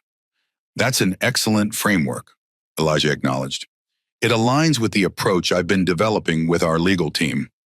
I have one condition, Amara added, sitting straighter. Whatever financial compensation comes from this should go entirely to creating a foundation that provides legal support to people who experience similar discrimination but lack our resources. I don't want or need a settlement payment. Sophia reached across the table to gently take her daughter's hand, careful of the bandages. Are you sure you're ready for the public scrutiny this approach will bring? The videos are already viral, but positioning yourself as an advocate means sustained attention. I'm not thrilled about it, Amara admitted honestly, but I keep thinking about what might have happened if Mr. Ramirez hadn't been recording, or if you and Dad weren't who you are. That could have ended very differently for someone without those advantages. The suite's phone rang, interrupting their conversation. Elijah answered, listened briefly, then hung up. Lux Global's board has removed Victor Hammond as CEO, he informed them. Emma Bradford has been named interim chief executive, and they've requested an extension until 2 p.m. to respond to our terms. Interesting, Sophia observed, tapping her fingers on the table. Bradford was present during the incident, but not directly involved in the decision-making. She witnessed Amara bleeding in handcuffs and did nothing until she realized who I was, Elijah pointed out. That's not leadership, that's damage control. Amara looked thoughtful, but she might be more open to genuine reform than Hammond was. His primary concern seemed to be preserving the status quo while minimizing liability. That's a generous interpretation, Sophia noted with a slight smile. I'm not excusing her inaction, Amara clarified. I'm just considering the strategic implications. A new CEO might be more willing to accept comprehensive changes as a way to establish different leadership. Elijah nodded appreciatively. That's an excellent point. We'll grant the extension, but maintain our core requirements. He checked his watch. We should prepare for the MIT competition. Your presentation slot is at 2 p.m., which means we need to leave within the hour. Amara stood, wincing slightly as she accidentally put pressure on her right wrist. I need to review my presentation one more time. As she headed to her room, Sophia turned to Elijah, speaking quietly. She's remarkable, isn't she? Most teenagers would be completely traumatized. Yet she's thinking about systemic change and strategic approaches. She gets that from you, Elijah replied with affection. That ability to see beyond the immediate crisis to the larger picture. And the determination from you, Sophia added. But I'm still worried about the delayed trauma response. She's handling this with extraordinary poise now, but there will be a crash at some point. Elijah nodded soberly. We'll be there when it happens. And we'll make sure that whatever comes from this situation creates meaningful change, not just for Amara, but for everyone who's experienced what she did without having our resources to respond. Sophia looked toward their daughter's room, where Amara was already focused on her competition materials despite bandaged wrists and national attention. One thing's certain, she said quietly. Lux Global and the entire aviation industry have no idea what they've unleashed by mistreating that remarkable young woman. Legal proceeding begin. The offices of Rivera and Associates occupied the 15th floor of a sleek downtown Boston building, its glass-walled conference room offering panoramic views of the harbor. Gabriela Rivera, the firm's founder and a renowned civil rights attorney, studied the documentation spread across the polished table with growing indignation. The evidence is overwhelming, she told the Reynolds family, who sat across from her. Multiple video angles, dozens of witness statements, medical documentation of Amara's injuries, and now this, she tapped a folder containing the Lux Global training materials Jessica Lopez had provided.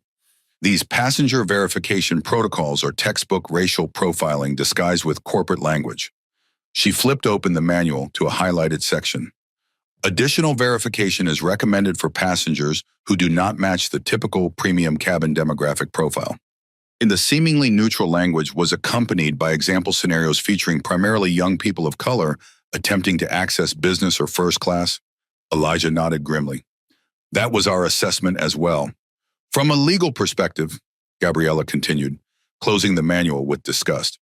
We have clear grounds for multiple causes of action, discrimination under federal civil rights statutes, negligence, false imprisonment, assault and battery, intentional infliction of emotional distress.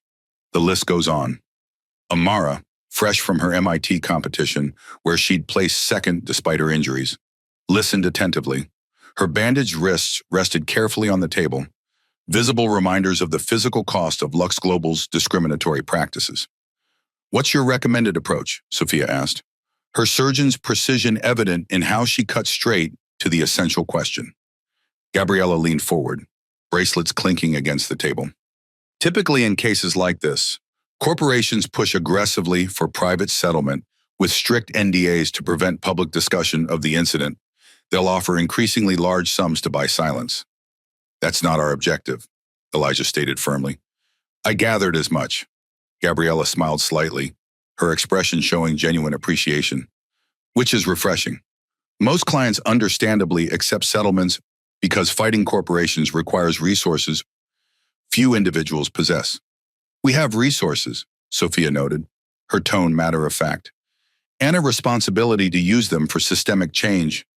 Then I recommend a multi-pronged approach, Gabriela explained, organizing documents into distinct folders. First, formal complaints with the Department of Transportation, FAA, and Justice Department's Civil Rights Division, all of which we've already initiated. She moved to the second folder.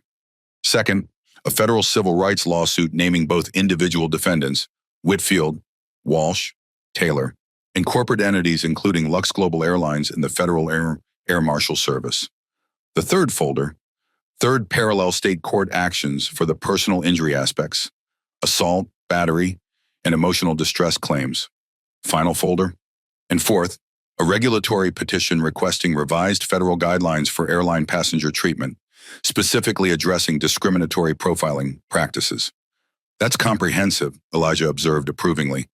It needs to be, Gabriela replied. Piecemeal approaches allow corporations to address symptoms while preserving problematic systems. This approach attacks the issue from every angle simultaneously. Outside the conference room windows, rain began to fall, streaking the glass and blurring the harbor view. The weather matched the gravity of their discussion. Amara studied the attorney carefully. You've handled cases like this before. Similar, though none with this level of documentation or public attention, Gabriela admitted. The videos change everything. What might have been dismissible as a misunderstanding or isolated incident is irrefutably established through multiple independent recordings. Sophia checked her watch. Lux Global's deadline to respond to our initial terms is in 20 minutes. Their legal team requested another meeting, Elijah noted. Scheduled for 4 p.m. today? They're stalling, Gabriela observed, tapping her pen against the table. likely trying to formulate a response that appears substantive while minimizing actual accountability. We anticipated that, Elijah confirmed, which is why we're proceeding with formal legal action regardless of their response. Gabriella's assistant knocked and entered with an urgent message. Lux Global's legal team has delivered their formal response. They've also issued a public statement. The group moved to Gabriella's office where a large screen displayed breaking news coverage. Emma Bradford, now interim CEO, stood at a podium addressing journalists. Lux Global Airlines acknowledges that serious failures occurred on Flight 347, she stated, her delivery carefully rehearsed. The treatment of Amara Reynolds was unacceptable and contrary to our stated values. We take full responsibility for these failures and are committed to implementing comprehensive reforms. Gabriella raised an eyebrow. That's more direct than I expected. Bradford continued, we have accepted all terms presented by the Reynolds family, including independent auditing of our policies, significant financial commitments to both remediation and transformation, and ongoing oversight from qualified civil rights organizations. They caved completely, Sophia observed with surprise. Wait for it, Gabriella cautioned, holding up a finger. Corporate acknowledgments always come with caveats. Sure enough, Bradford's tone shifted subtly.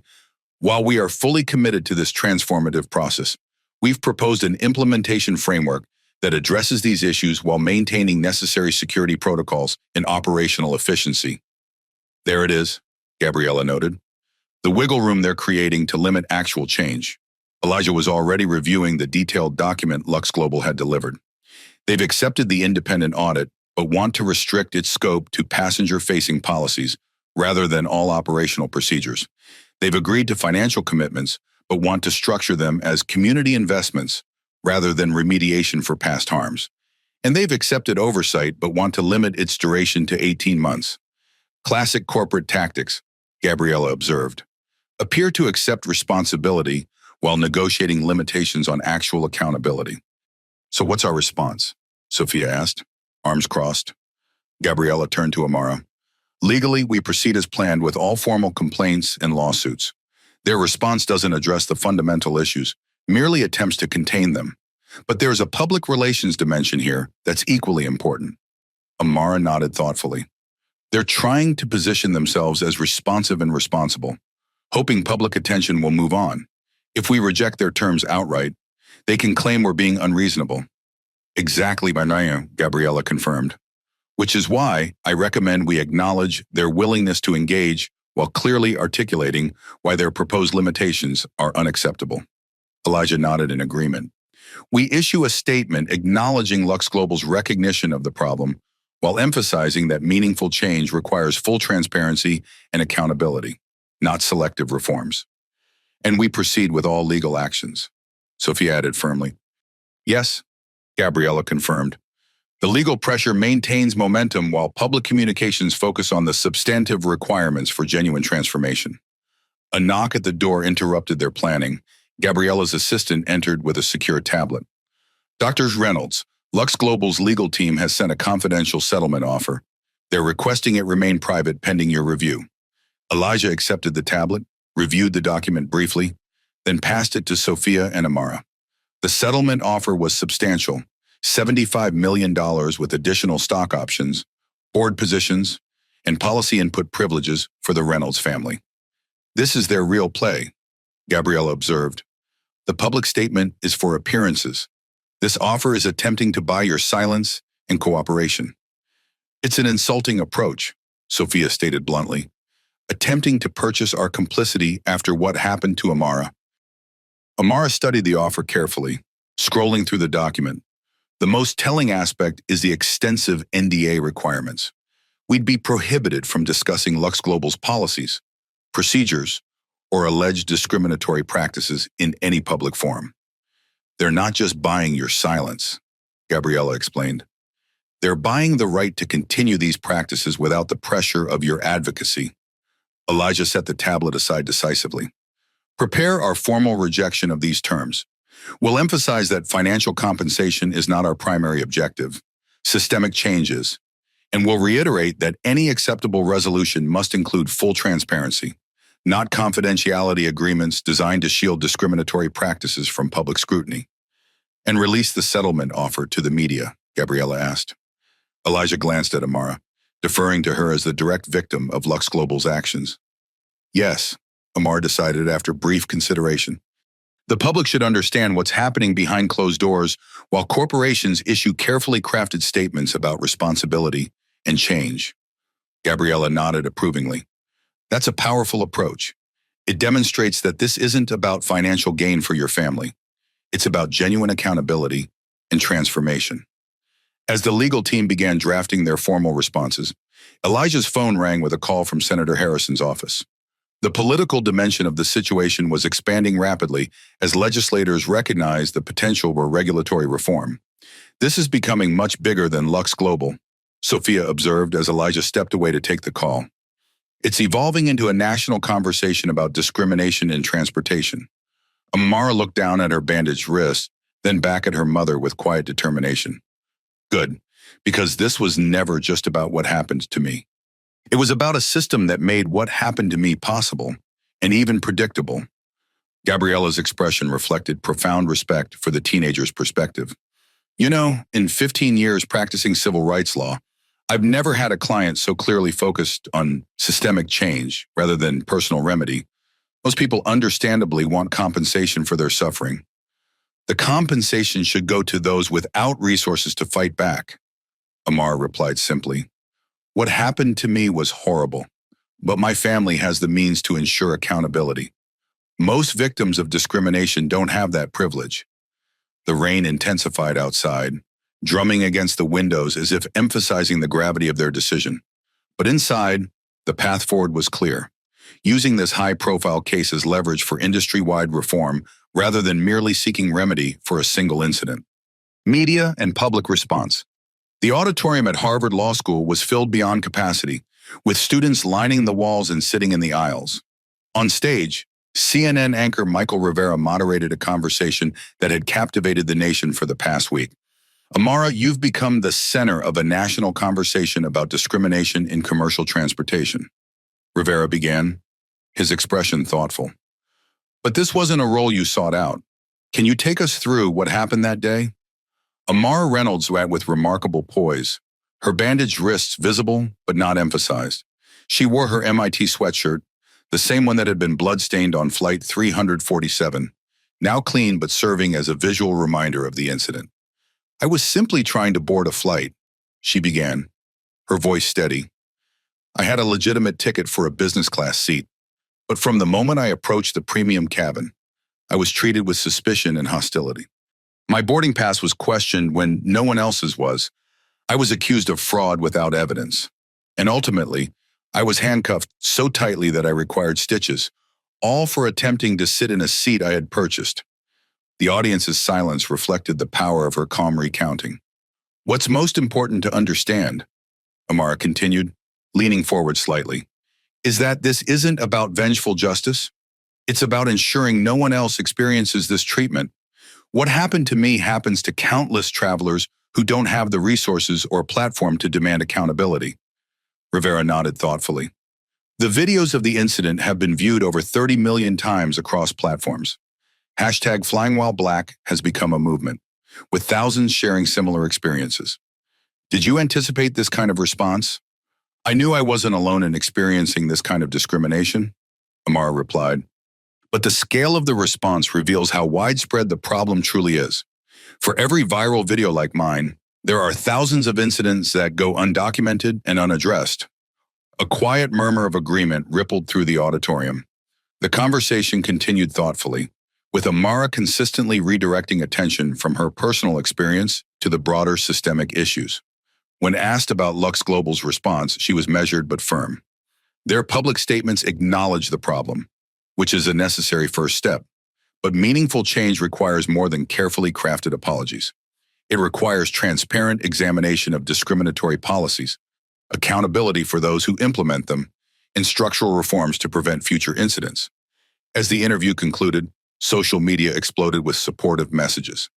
The hashtags #AmaraReynolds and #FlyingWhileBlack trended nationally, accompanied by thousands of personal testimonials from travelers who had experienced similar treatment. 3 other airlines announced preemptive bias training programs, clearly hoping to avoid becoming the next Lux Global. Delta's CEO issued a statement pledging a comprehensive review of all passenger verification procedures. United established a passenger advocacy hotline specifically for discrimination complaints. Outside the formal media landscape, Jessica Lopez had become an unexpected whistleblower hero.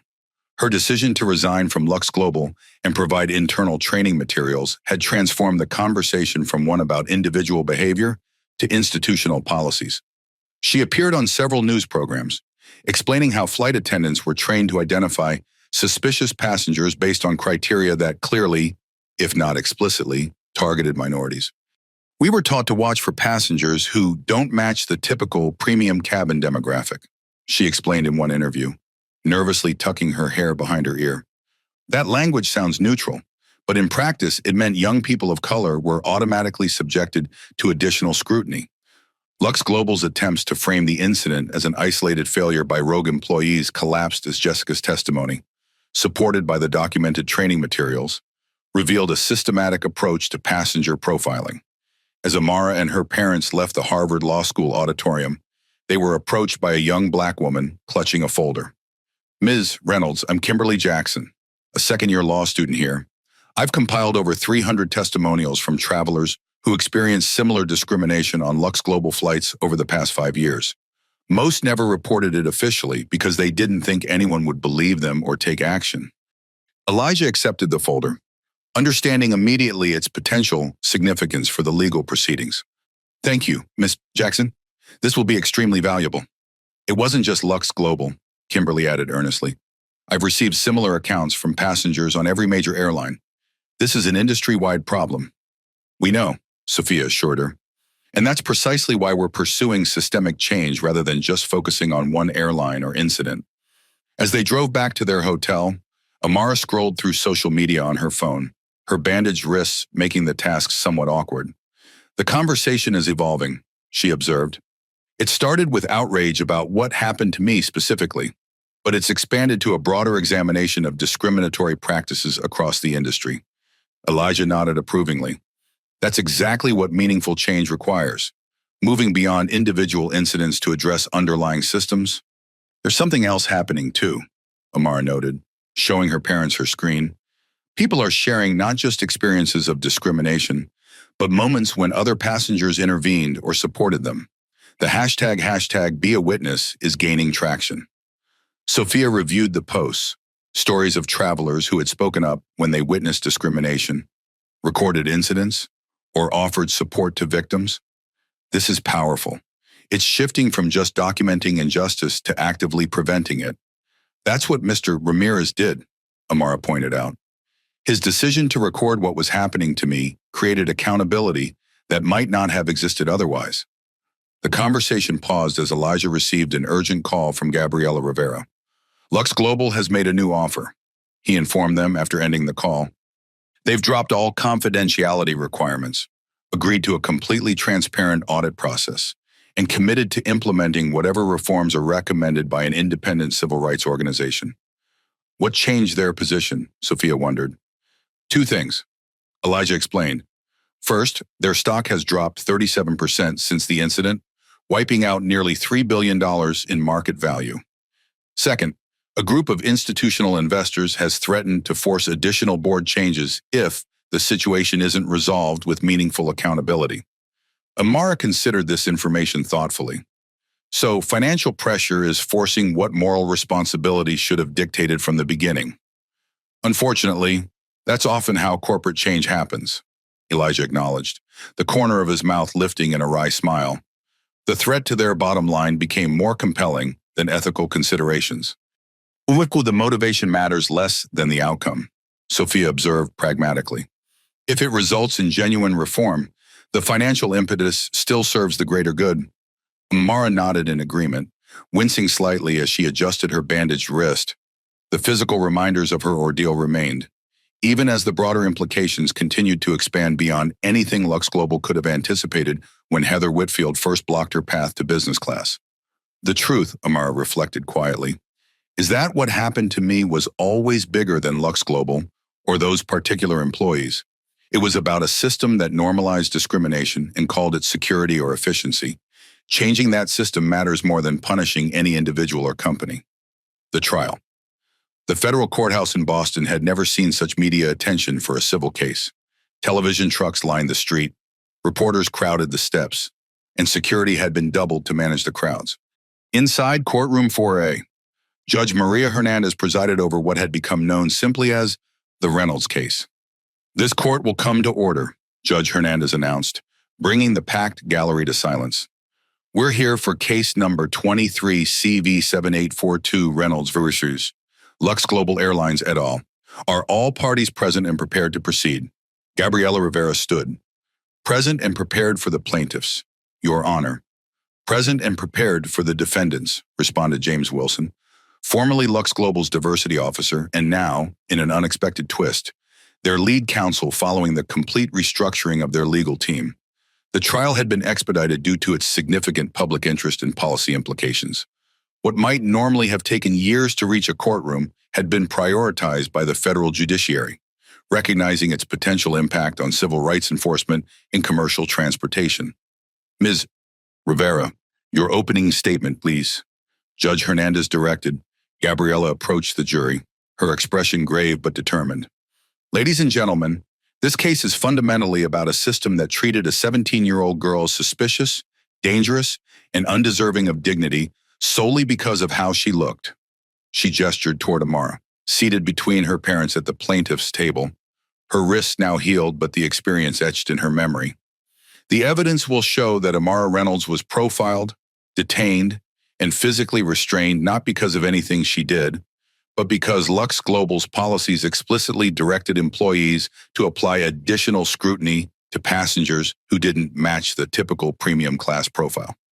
These seemingly neutral words masked a discriminatory practice that predictably resulted in young people of color being subjected to humiliation, suspicion, and in Amara's case, physical injury.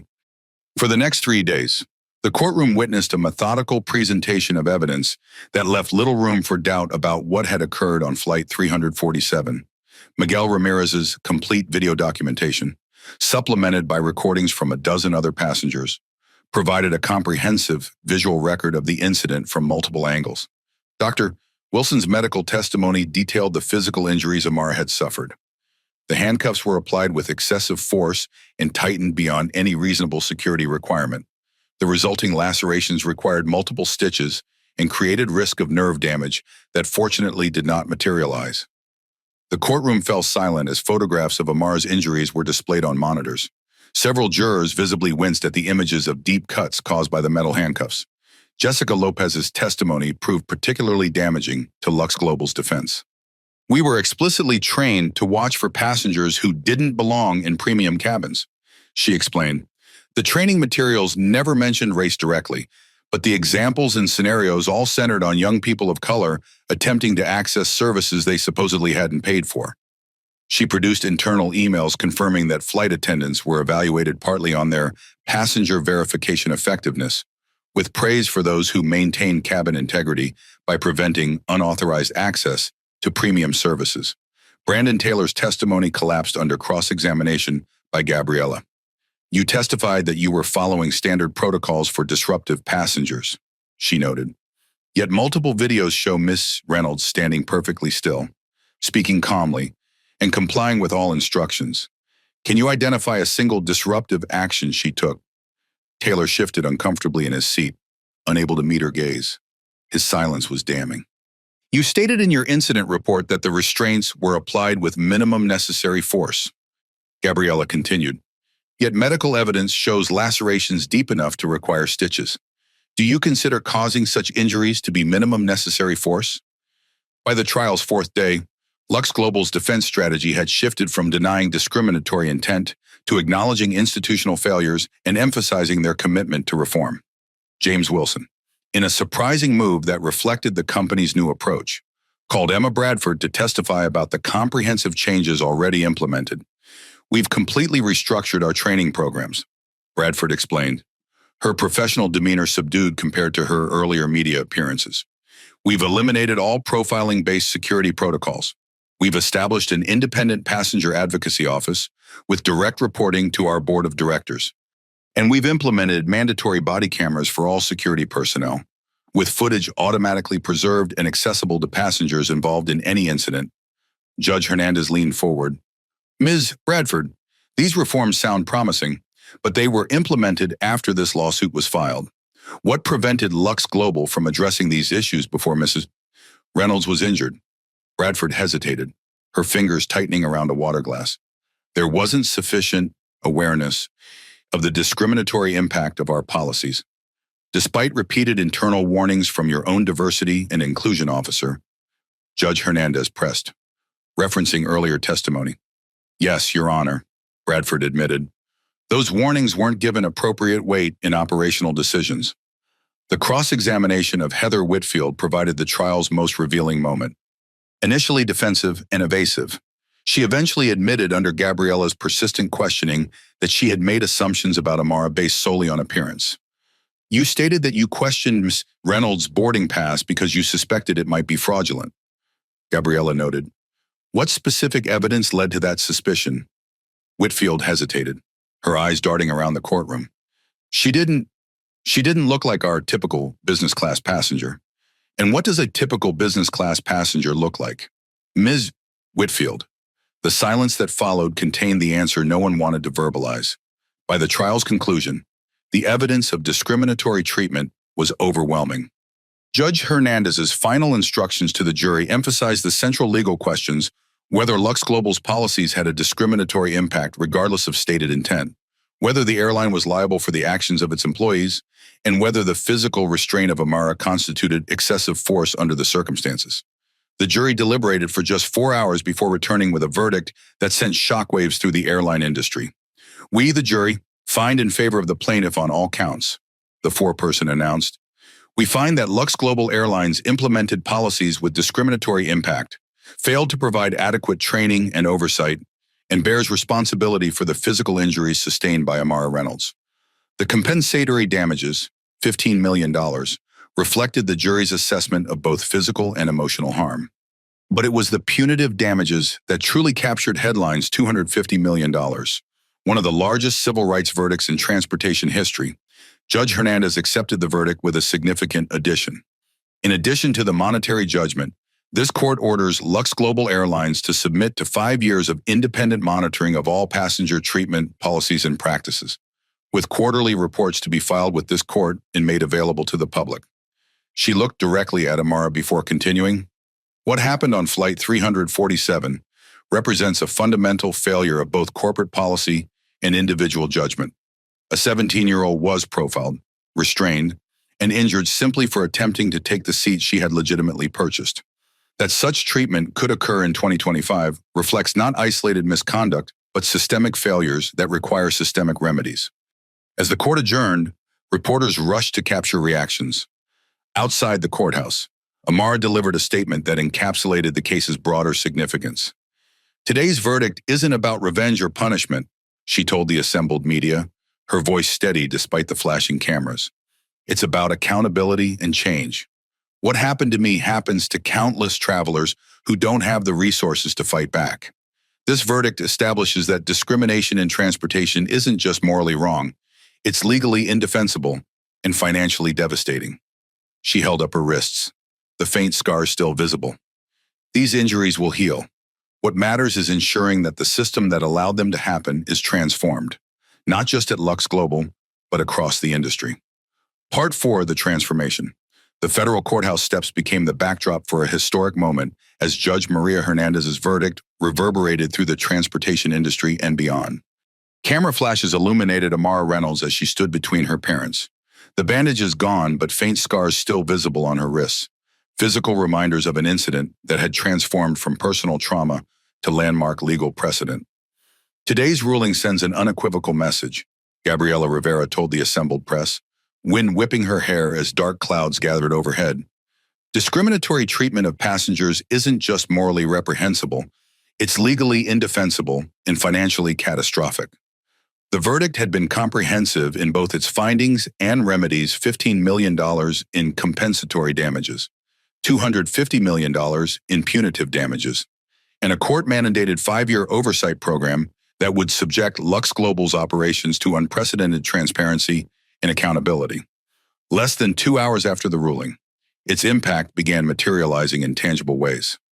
Brandon Taylor was formally terminated by the Federal Air Marshal Service, his credentials permanently revoked following a separate internal investigation that found egregious violations of use of force protocols and civil rights protections. Timothy Walsh and Heather Whitfield, already dismissed from Lux Global, now faced criminal charges for assault and false imprisonment, the county prosecutor having determined that their actions exceeded any reasonable interpretation of their professional authority.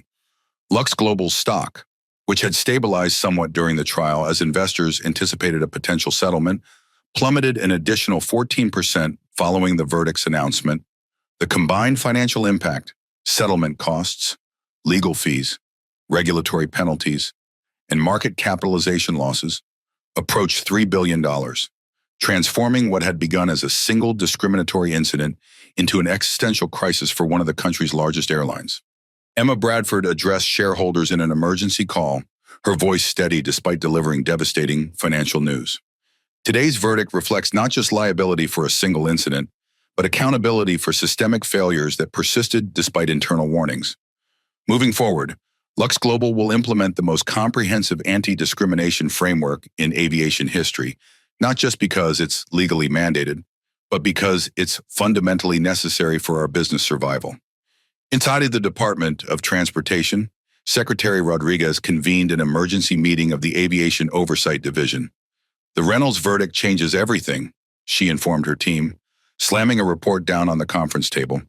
We need comprehensive new regulations addressing discriminatory practices in passenger verification, preferential seating access, and security protocols. And we need them implemented within 90 days, not the usual 2-year regulatory timeline. The Federal Aviation Administration simultaneously announced a special task force to develop new training requirements for all commercial flight crews, with specific emphasis on preventing discriminatory treatment and inappropriate use of restraints.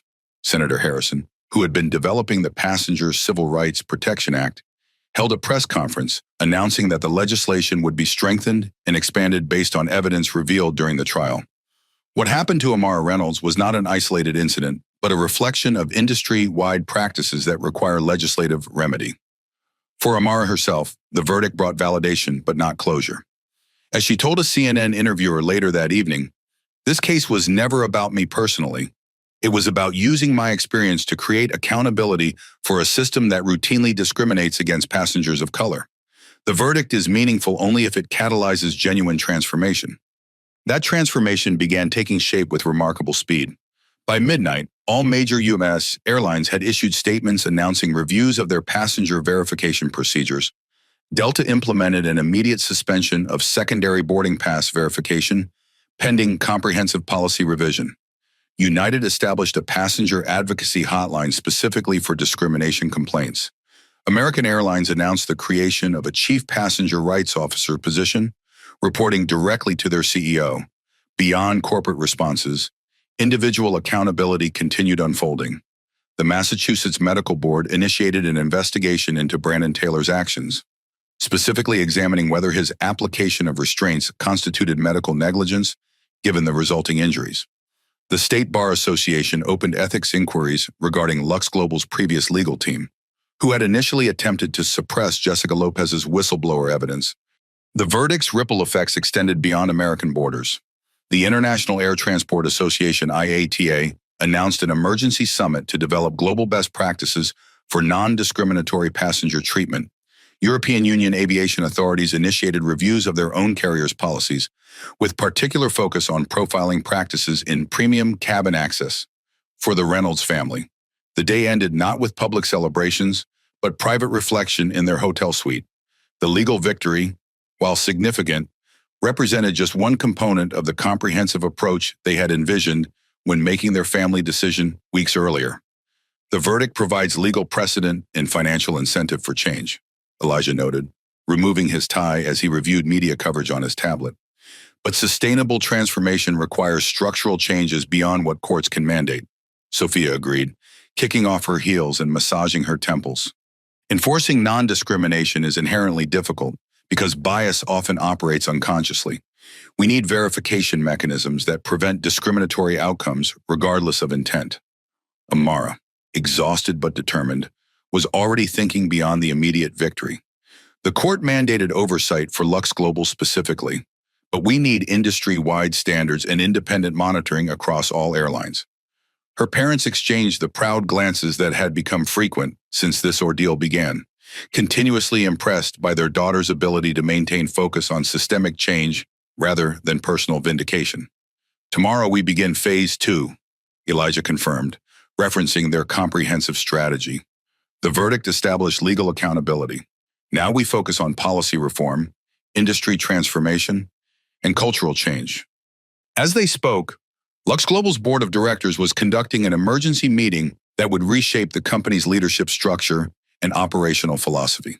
By dawn, they had approved the most comprehensive corporate reorganization in aviation history, creating an independent passenger rights division with oversight authority over all operational units, establishing a civil rights compliance officer with direct board reporting lines, and implementing mandatory bias training for all customer-facing personnel. The verdict had accomplished what years of internal warnings, passenger complaints, and regulatory guidance had failed to achieve: fundamental recognition that discriminatory treatment wasn't just ethically problematic, it was existentially threatening to companies that permitted it. Justice for Amara Reynolds was unfolding not just through punishment of those who had mistreated her, but through transformation of the systems that had enabled their behavior. Her bloodied wrists had become the catalyst for an industry-wide reckoning that would reshape passenger treatment protocols for generations. Systematic changes begin. The Federal Aviation Administration headquarters buzzed with unprecedented activity as the newly formed Passenger Civil Rights Division prepared to unveil what insiders were already calling the Reynolds Protocols.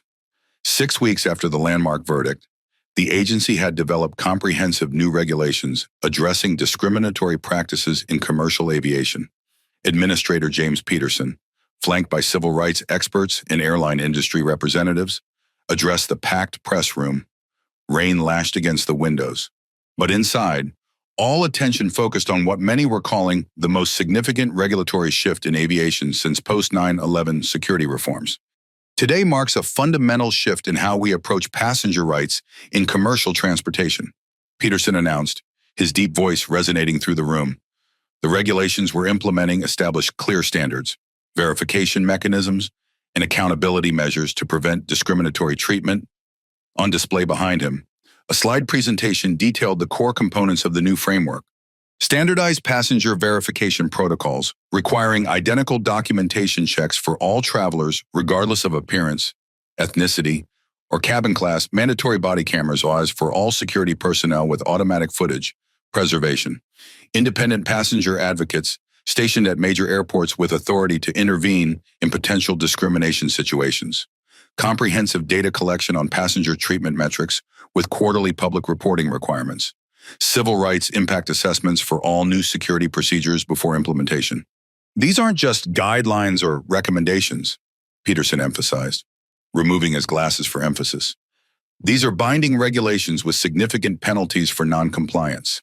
The days of airlines implementing discriminatory practices under the guise of security or efficiency are over. A reporter from the Wall Street Journal raised her hand. What about the industry claim that these regulations will increase costs and delay processing times? Peterson leaned forward, his expression firm. Our preliminary data shows exactly the opposite. When airlines implement standardized verification for all passengers rather than subjective profiling, overall processing efficiency actually improves by 22%. Discrimination isn't just wrong, it's inefficient. The transformation extended beyond government agencies. At Lux Global's headquarters, newly appointed CEO Diana Rodriguez, the first woman of color to lead a major U.S. airline, was implementing what industry analysts called the most comprehensive corporate reconstruction in aviation history. We're not just changing policies, Rodriguez explained to stakeholders during her first company address. We're fundamentally reimagining our approach to passenger service. Dignity and equal treatment aren't just ethical obligations, they're essential business practices. The restructuring included dissolving the previous security department entirely and rebuilding it from scratch with clear anti-discrimination mandates. The controversial passenger verification protocols that had targeted Amara were replaced with technology-based systems that applied identical verification procedures to all travelers. Most significantly, Lux Global established the industry's first independent passenger rights division with oversight authority over all operational units. Jessica Lopez, whose whistleblower testimony had proved crucial in the Reynolds case, was appointed to lead this new division. Her journey from flight attendant to corporate executive embodying the company's commitment to elevating voices that had previously been marginalized. My role is to ensure that what happened to Amara Reynolds never happens to another passenger, Jessica explained during her first press conference. That means creating systems where equal treatment is structurally guaranteed, not just individually encouraged. The technology sector quickly recognized opportunities in this new landscape. Quantum tech, leveraging its expertise in aviation systems, developed AI-powered monitoring tools that could identify potential discrimination patterns in real time. Their Fair Flight platform analyzed verification rates, security checks, and service interactions across demographic categories, flagging disparities for immediate review. This technology doesn't replace human judgment, Elijah Reynolds explained during the system's unveiling. It supports and verifies it. By providing objective data on treatment patterns, we create accountability that prevents discriminatory outcomes regardless of conscious intent. Within 3 months, all major U.S. airlines had implemented some version of this monitoring system. The data transformed what had previously been dismissed as isolated incidents or misunderstandings into documented patterns that demanded systematic response. The numbers told a compelling story of rapid transformation. Discriminatory incident reports decreased by 47% across the industry. Within the first quarter, passenger satisfaction ratings among minority travelers increased by 38%. Security verification times decreased by 22%. Despite more standardized procedures, complaint resolution rates improved by 63%. Perhaps the most visible symbol of this transformation was the implementation of the Reynolds verification standard, a technology-based boarding system that applied identical documentation procedures to all passengers, regardless of appearance or cabin class. Boarding passes were verified through automated systems rather than subjective employee assessments, eliminating the human bias that had targeted Amara. But technology alone couldn't address the cultural dimensions of discrimination.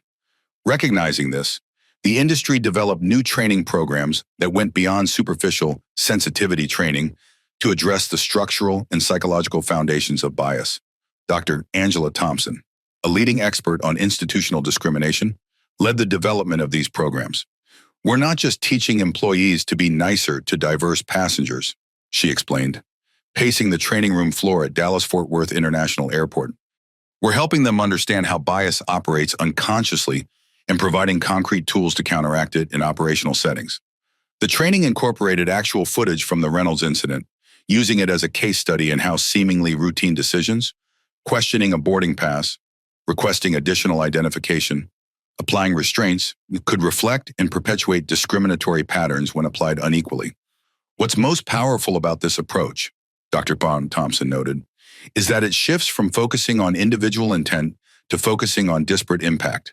It doesn't matter whether Heather Whitfield consciously intended to discriminate against Amara Reynolds. What matters is that she applied verification procedures to Amara that she didn't apply to white passengers. For Brandon Taylor, the former air marshal whose actions had directly caused Amara's injuries, the transformation took a different form. Facing criminal charges for excessive use of force, he accepted a plea agreement that included mandatory community service working with civil rights organizations.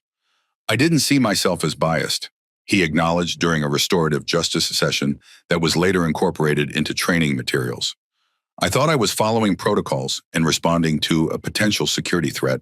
I never questioned why I perceived that threat in a 17-year-old girl who was standing perfectly still and speaking calmly. His journey from federal law enforcement to civil rights advocate became an unexpected but powerful component of the industry's transformation. Taylor now worked with security personnel across transportation sectors, using his own experience to illustrate how unexamined bias could lead well-intentioned professionals to cause harm. 6 months after the verdict, the Department of Transportation released its first quarterly report on the new regulations' impact. The data confirms significant improvements across all metrics, from reduced discrimination complaints to more efficient security procedures to higher passenger satisfaction ratings. What we're seeing, Secretary Rodriguez noted during the report's presentation, is that eliminating discriminatory practices doesn't just benefit those who were previously targeted. It improves the system for everyone by replacing subjective, inconsistent procedures with objective, standardized ones. For Amara Reynolds, now in her freshman year at MIT, the systematic changes represented the fulfillment of her vision when she had insisted on pursuing comprehensive reform rather than just personal compensation. The physical scars on her wrists had faded, but the transformation she had catalyzed continued expanding across the transportation industry and beyond. The most meaningful change she observed during a panel discussion on civil rights and transportation isn't just that incidents like mine occur less frequently. It's that when they do occur, passengers have clear recourse, documentation mechanisms, and legitimate expectation of accountability. The power dynamic has fundamentally shifted. That shift was perhaps the most profound aspect of the transformation. From a system where discriminatory treatment was routinely dismissed or minimized to one where equal dignity was structurally enforced and systematically verified. The Reynolds case had established not just that discrimination was wrong, but that it was legally indefensible, financially catastrophic, and operationally unnecessary. In doing so, it had transformed what was once considered an inevitable aspect of traveling while Black into an actionable violation with concrete consequences. Personal growth paths. The MIT Quantum Computing Laboratory hummed with activity as students and faculty prepared for the International Quantum Summit. Among them, Amara Reynolds adjusted the settings on her experimental algorithm, her fingers moving deftly across the keyboard. The scars on her wrists were barely visible now, faint white lines that caught the fluorescent light only at certain angles. The distributed processing matrix is stabilizing, she reported to her faculty advisor. Patel, her eyes fixed on the monitor. Coherence holding at 87% across simulated quantum channels. Excellent work, Dr. Patel replied, reviewing the data with an impressed nod. Your approach to harmonic stabilization is genuinely innovative. I think we're ready for the demonstration tomorrow. Amara nodded, satisfied with their progress. In the 9 months since the Lux Global incident, she had thrown herself into her studies with renewed purpose. The traumatic experience, rather than derailing her academic journey, had somehow crystallized her vision for how technology could address systemic inequities. Her phone chimed with a notification, another 50,000 downloads of FlightRight, the app she had developed during her first semester at MIT. What had begun as a personal project to document discriminatory treatment in transportation had evolved into a comprehensive platform used by travelers worldwide. FlightRight's latest usage metrics just came in, she told Dr. Patel, scanning the report. We've documented and resolved 11,432 incidents since launch. The pattern recognition algorithm is identifying systemic issues across carriers with 93% accuracy. Remarkable, Dr. Patel observed.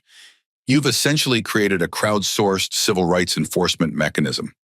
Technology alone doesn't solve discrimination, Amara clarified, shutting down her workstation. But it creates accountability and documentation that makes systemic patterns visible. Once those patterns are visible, they become harder to deny or dismiss. The app's elegance lay in its simplicity. Travelers could record incidents in real time, with geolocation tagging and automatic airline identification.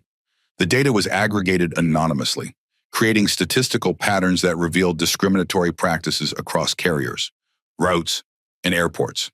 Most importantly, the app connected affected passengers with appropriate advocacy resources, from real-time intervention to legal support. Major airlines had initially resisted the platform, viewing it as a potential liability generator. But the data's statistical validity and the positive response from regulatory agencies had gradually shifted industry perspectives. Several carriers now actively monitored FlightRight reports, using the data to identify and address problematic patterns before they escalated to incidents like Amara's. Across the country, Elijah Reynolds was presenting Quantum Tech's latest aviation security innovations to industry executives. The company had leveraged the insights from the Lux Global case to develop new technologies that enhance security while eliminating discriminatory impacts. Traditional security models relied heavily on subjective human assessment. Elijah explained to the assembled leaders. Those subjective assessments inevitably incorporated conscious and unconscious biases. Our Fair Flight platform replaces subjective profiling with objective, data-driven security protocols that apply identical standards to all passengers. The technology had proven transformative, not just in preventing discrimination, but in improving overall security effectiveness. By eliminating false positives generated by biased assessments, security resources could be allocated more efficiently toward genuine threats. But Quantum Tech's most significant contribution wasn't technological. It was financial. The $50 million Reynolds Foundation for Transportation Equity, funded entirely from the verdict's compensatory damages, had established scholarship programs for minority students pursuing transportation-related careers, supported civil rights monitoring in commercial aviation, and provided legal assistance to passengers experiencing discrimination. Technology can create tools for accountability, Elijah often noted in presentations. But ultimately, systemic change requires diverse voices at every level of decision-making. That's why our foundation focuses on creating pathways for underrepresented groups to enter and transform these industries from within. In Boston's prestigious Massachusetts General Hospital, Dr. Sophia Reynolds had incorporated insights from her daughter's experience into her medical practice and research. As chief of neurosurgery, she had implemented new protocols addressing unconscious bias in patient assessment and treatment planning. What happened to Amara revealed how quickly assumptions based on appearance can escalate to physical harm. She explained to medical residents during rounds. In medicine, those same assumptions can lead to disparities in pain management, treatment options, and overall care quality. Her research team was developing assessment tools that could identify potential bias patterns in medical decision-making, creating the same kind of objective accountability in healthcare that was transforming commercial aviation. The goal isn't to eliminate human judgment, Sophia emphasized. It's to ensure that judgment is based on relevant medical factors rather than unconscious bias or cultural assumptions. Perhaps the most unexpected personal transformation emerged from Heather Whitfield, the flight attendant whose discriminatory actions had initiated the entire chain of events. After being terminated from Lux Global and facing criminal charges, she had initially retreated into defensive isolation, viewing herself as a scapegoat for systemic problems. But the restorative justice component of her plea agreement had required direct engagement with the impacts of her actions. Through facilitated dialogue programs and anti-bias training, she gradually developed genuine understanding of how her behavior had reflected and perpetuated discriminatory systems. I never saw myself as capable of causing such harm until I watched myself do exactly that. She acknowledged in a training video that had become standard in flight attendant preparation programs. I didn't think of myself as biased. I thought I was following protocols and maintaining standards. Her journey from perpetrator to educator had been neither smooth nor linear, but its authenticity made it particularly valuable in training contexts. Heather now worked with airlines to identify and address the subtle ways discriminatory assumptions could manifest in customer service interactions. The most dangerous bias is the kind you don't recognize in yourself. She often told trainees, "I didn't wake up that morning planning to injure a teenager. I made a series of seemingly small decisions based on assumptions I didn't even realize I was making." Brandon Taylor underwent a similar transformation. After losing his position with the Federal Air Marshal Service and facing both civil and criminal liability, he had initially retreated into bitter resentment. But the weight of evidence, particularly the video documentation showing Amara's calm compliance, contrasted with his escalating force, eventually broke through his defensive barriers. "I was trained to perceive threats," he explained in a podcast interview that went viral within law enforcement communities.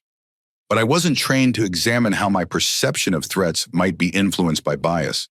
I saw a threat in a 17-year-old honor student who was standing perfectly still and speaking calmly. That wasn't security training. That was unexamined bias." Taylor now conducted training for security personnel across transportation sectors, using his own experience to illustrate how implicit bias could lead well-intentioned professionals to cause harm. His program, Security Without Bias, had been adopted by multiple federal agencies and private security firms. Timothy Walsh, unlike his colleagues, had refused to acknowledge any wrongdoing or participate in restorative justice programs. His criminal trial was scheduled for the following month, with prosecutors leveraging the extensive video documentation to build a compelling case for assault and false imprisonment charges. For Jessica Lopez, The transformation had been professional as well as personal. From junior flight attendant to head of Lux Global's passenger rights division represented a career trajectory no one could have anticipated. Her whistleblower testimony had initially seemed like career suicide, but the industry's rapid transformation had instead catapulted her into leadership. What happened on Flight 347 forced a long overdue reckoning, she noted during an industry conference. For too long, airlines implemented discriminatory practices under the guise of security or efficiency. The Reynolds case proved those practices weren't just wrong, they were legally indefensible and financially catastrophic.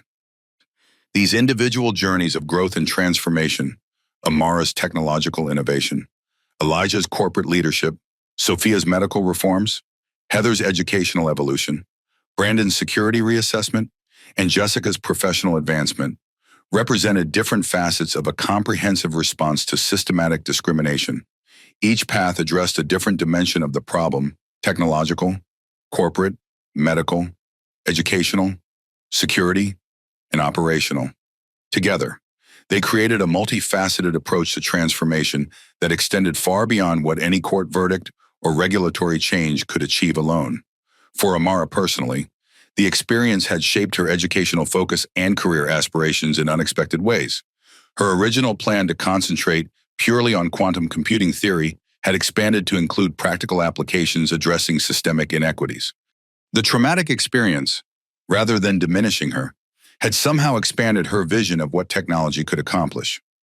"I still have nightmares sometimes," she admitted during a rare personal interview. "I still feel the handcuffs cutting into my skin. Still hear those dismissive voices assuming I didn't belong. But I've channeled that trauma into creating systems where such assumptions become both visible and accountable. That's how personal pain becomes collective progress." The scars on her wrists had faded to thin white lines, barely visible unless you knew to look for them. But the transformation they had catalyzed continued expanding, reshaping not just aviation practices, but approaches to bias and accountability across multiple industries and institutions. Redemptive encounter. The National Transportation Equity Conference had transformed the Boston Convention Center into a hub of innovation and advocacy. Industry leaders, government officials, civil rights organizations, and technology developers gathered to address discrimination in commercial transportation. At the center of it all, physically and symbolically, stood Amara Reynolds, the teenager whose bleeding wrists had catalyzed an industry-wide transformation.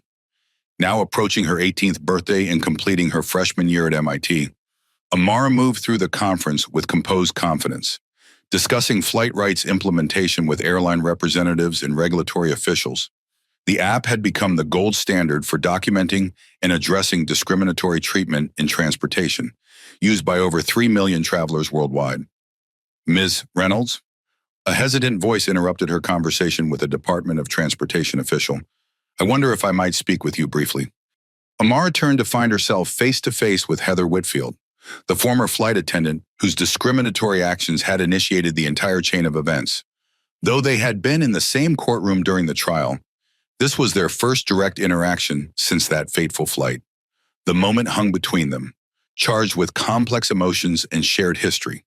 Several nearby attendees recognized both women, conversations pausing as people realized the significance of this unexpected encounter. "Of course, Ms. Whitfield," Amara replied after a momentary pause. "Would you prefer somewhere more private?" Heather nodded gratefully. "Yes, if possible." They moved to a quiet alcove away from the main conference floor, the irony not lost on either woman. Once again, they stood in a transitional space between public areas, but with the power dynamic fundamentally transformed. "I've been hoping for an opportunity to speak with you directly," Heather began, her voice steady, though her hands trembled slightly. "I know an apology is wholly inadequate given what happened, but I want you to know that I've spent every day since Flight 347 confronting what I did and working to ensure it never happens to anyone else." Amara studied the woman carefully, noting the genuine remorse in her expression, so different from the contemptuous dismissal she had displayed on the aircraft. "I appreciate that. I've followed your work with the airline training programs. The training video we developed has been implemented by 17 carriers," Heather confirmed. "We use the actual footage from your experience, with your parents' permission, to show flight crews exactly how quickly discriminatory assumptions can escalate to physical harm. A brief silence fell between them, the weight of their shared history almost tangible. "May I ask you something?" Heather finally continued. "Something I've wondered since watching the complete footage during the investigation." "Of course. You maintained such remarkable composure throughout the entire incident, even when you were bleeding from the handcuffs. How most adults couldn't have handled that situation with your dignity." Amara considered the question carefully. "I understood immediately what was happening. I recognized the patterns from conversations with friends who'd experienced similar treatment, from stories my parents had shared about their own encounters with discrimination despite their professional success. I knew that showing anger, even entirely justified anger, would only reinforce the assumptions being made about me." She gestured to the conference around them. "But more importantly, I recognized that the incident wasn't really about me personally. It was about a system that made what happened to me not just possible but predictable." Maintaining composure was partly self-protection, but it was also strategic, creating space for documentation and eventual accountability. Heather nodded slowly, absorbing the profound wisdom in this assessment. "The system that enabled my actions was invisible to me until I watched myself participate in it. I didn't see myself as biased. I thought I was following protocols and maintaining standards. Those protocols and standards were inherently discriminatory," Amara pointed out. "They were designed to identify passengers who didn't match the typical premium cabin profile, language that sounds neutral but produces predictably biased outcomes."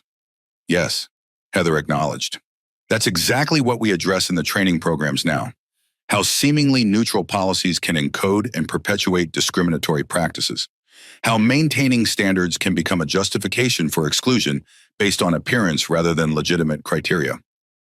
Their conversation continued, evolving from awkward confrontation to genuine dialogue about the structural dimensions of discrimination and the possibilities for meaningful change. What had begun as a personal apology expanded into a thoughtful exchange about bias in institutional settings, a redemptive encounter that neither woman had anticipated, but both found unexpectedly valuable. "Would you consider," Heather eventually asked, "participating in a joint presentation on this topic? Your perspective as the affected passenger combined with mine as the employee who implemented discriminatory policies could be particularly powerful in training contexts." Amara considered the proposal thoughtfully. "Real justice isn't about punishment," she finally replied. "It's about creating systems where this simply doesn't happen. If our shared experience can contribute to that transformation, I'm willing to participate." And the agreement they reached that afternoon would eventually produce one of the conference's most impactful sessions. A frank, difficult, but ultimately transformative conversation between a young woman who had experienced discrimination and a former flight attendant who had inflicted it. Their joint presentation, "Dismantling Discriminatory Systems: Perspectives from Both Sides," became standard training material across the transportation industry. Its power lay not in assigning individual blame, but in revealing how institutional policies shaped individual behavior, how unconscious bias manifested in seemingly routine decisions, and how meaningful accountability could create pathways for genuine transformation. Ms. Whitfield and I represent different dimensions of the same systemic failure, Mara explained to the packed audience during their presentation the following day. She didn't create the discriminatory protocols. She implemented them. I didn't challenge those protocols. I experienced their consequences. Heather nodded in agreement. The most important question isn't who to blame for individual incidents. It's how to create systems where equal dignity is structurally guaranteed rather than individually negotiated. As they concluded their presentation, an airline executive approached with an unexpected proposal. We're developing comprehensive anti-discrimination protocols for international implementation. Would you consider consulting on this project together? Your combined perspective would be invaluable. The request represented something remarkable. Recognition that meaningful transformation required input from both those who had experienced discrimination and those who had participated in discriminatory systems. Not to assign blame, but to create more effective solutions. I'll need to discuss this with my parents and academic advisors, Amara replied. But I'm open to the possibility if the project genuinely addresses structural rather than just behavioral dimensions. Same here, Pero, Heather agreed.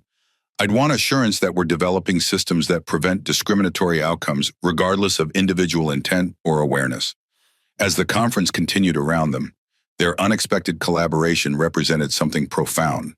The possibility that even the most painful experiences could be transformed into catalysts for meaningful change, not through forgiveness alone, but through shared commitment to dismantling the systems that had created harm.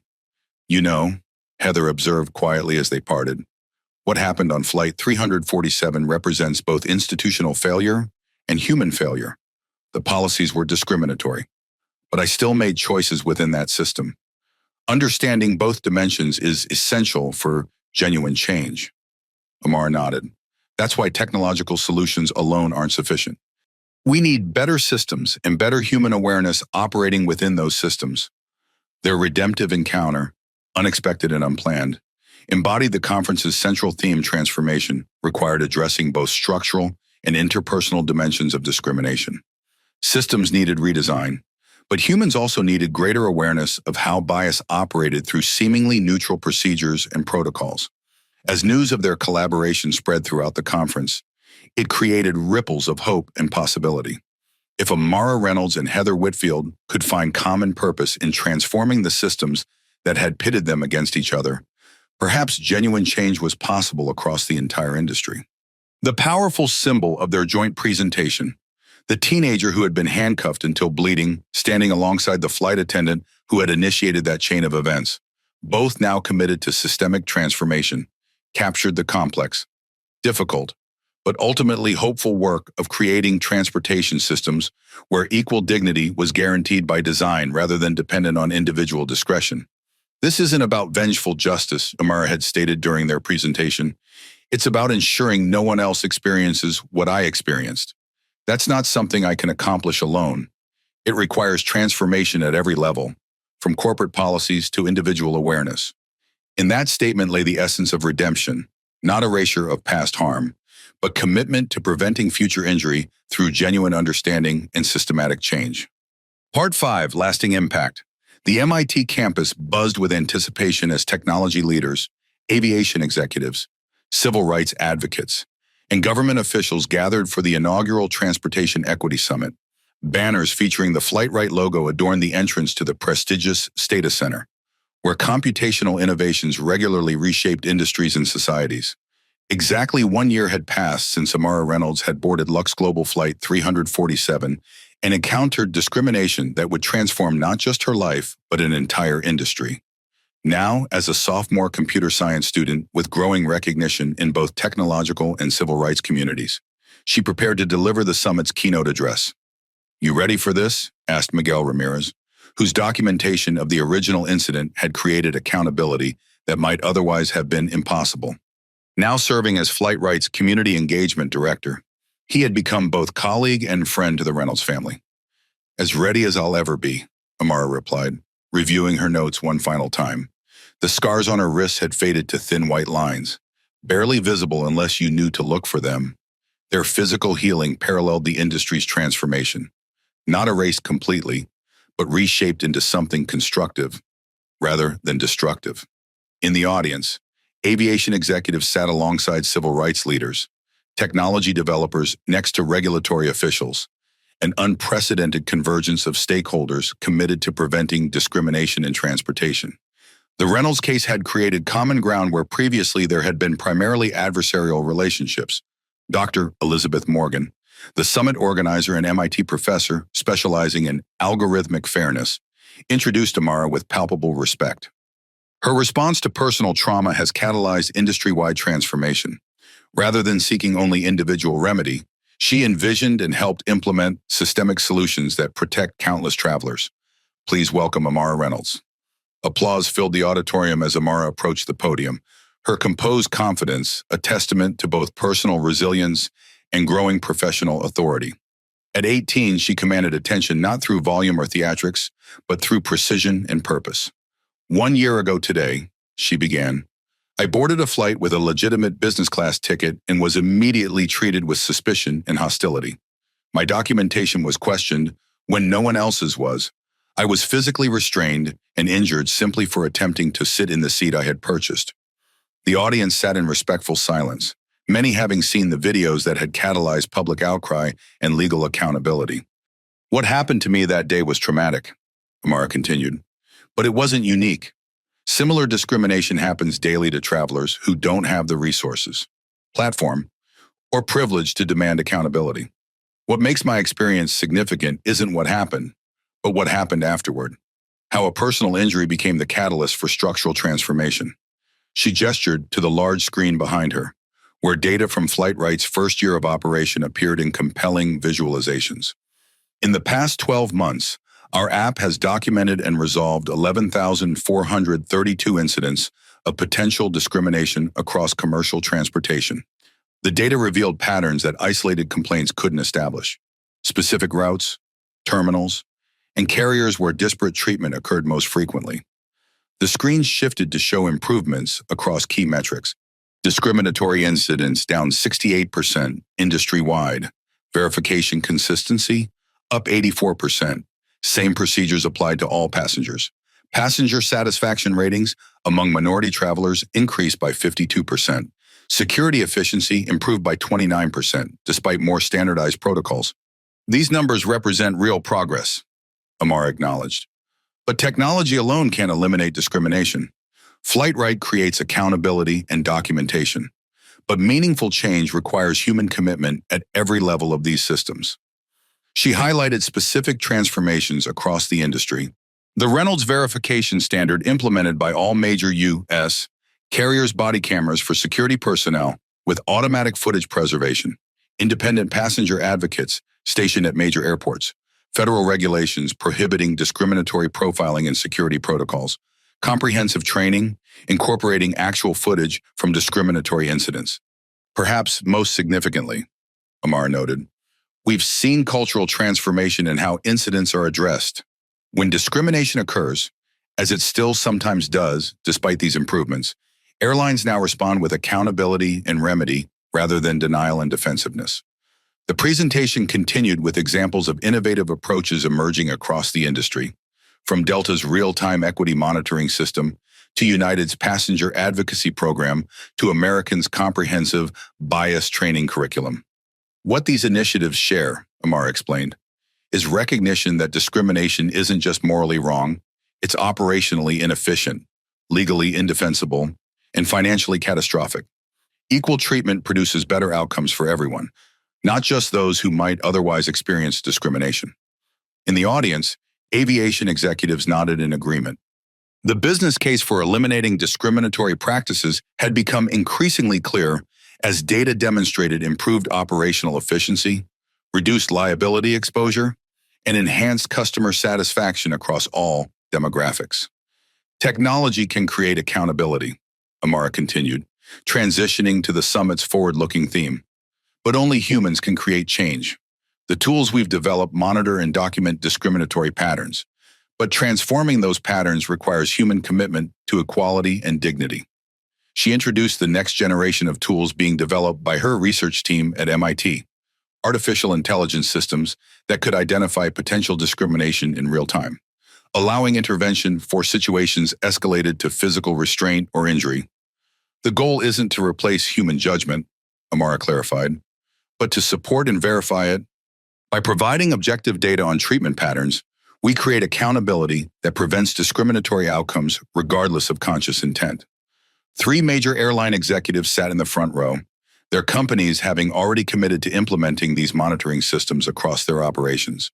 Beyond aviation, representatives from railway, cruise line, and bus transportation sectors were exploring similar applications, the transformation expanding beyond its original catalyst.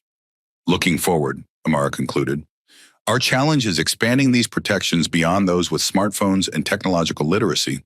True equity means ensuring that all travelers receive equal dignity and treatment, regardless of their access to documentation tools.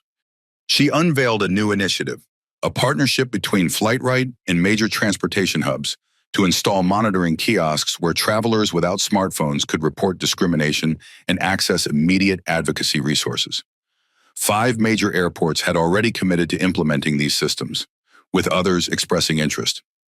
1 year ago, I was handcuffed until I bled for attempting to sit in a seat I had legitimately purchased, Today, I'm collaborating with the same industry that enabled that discrimination to ensure no other traveler experiences similar treatment.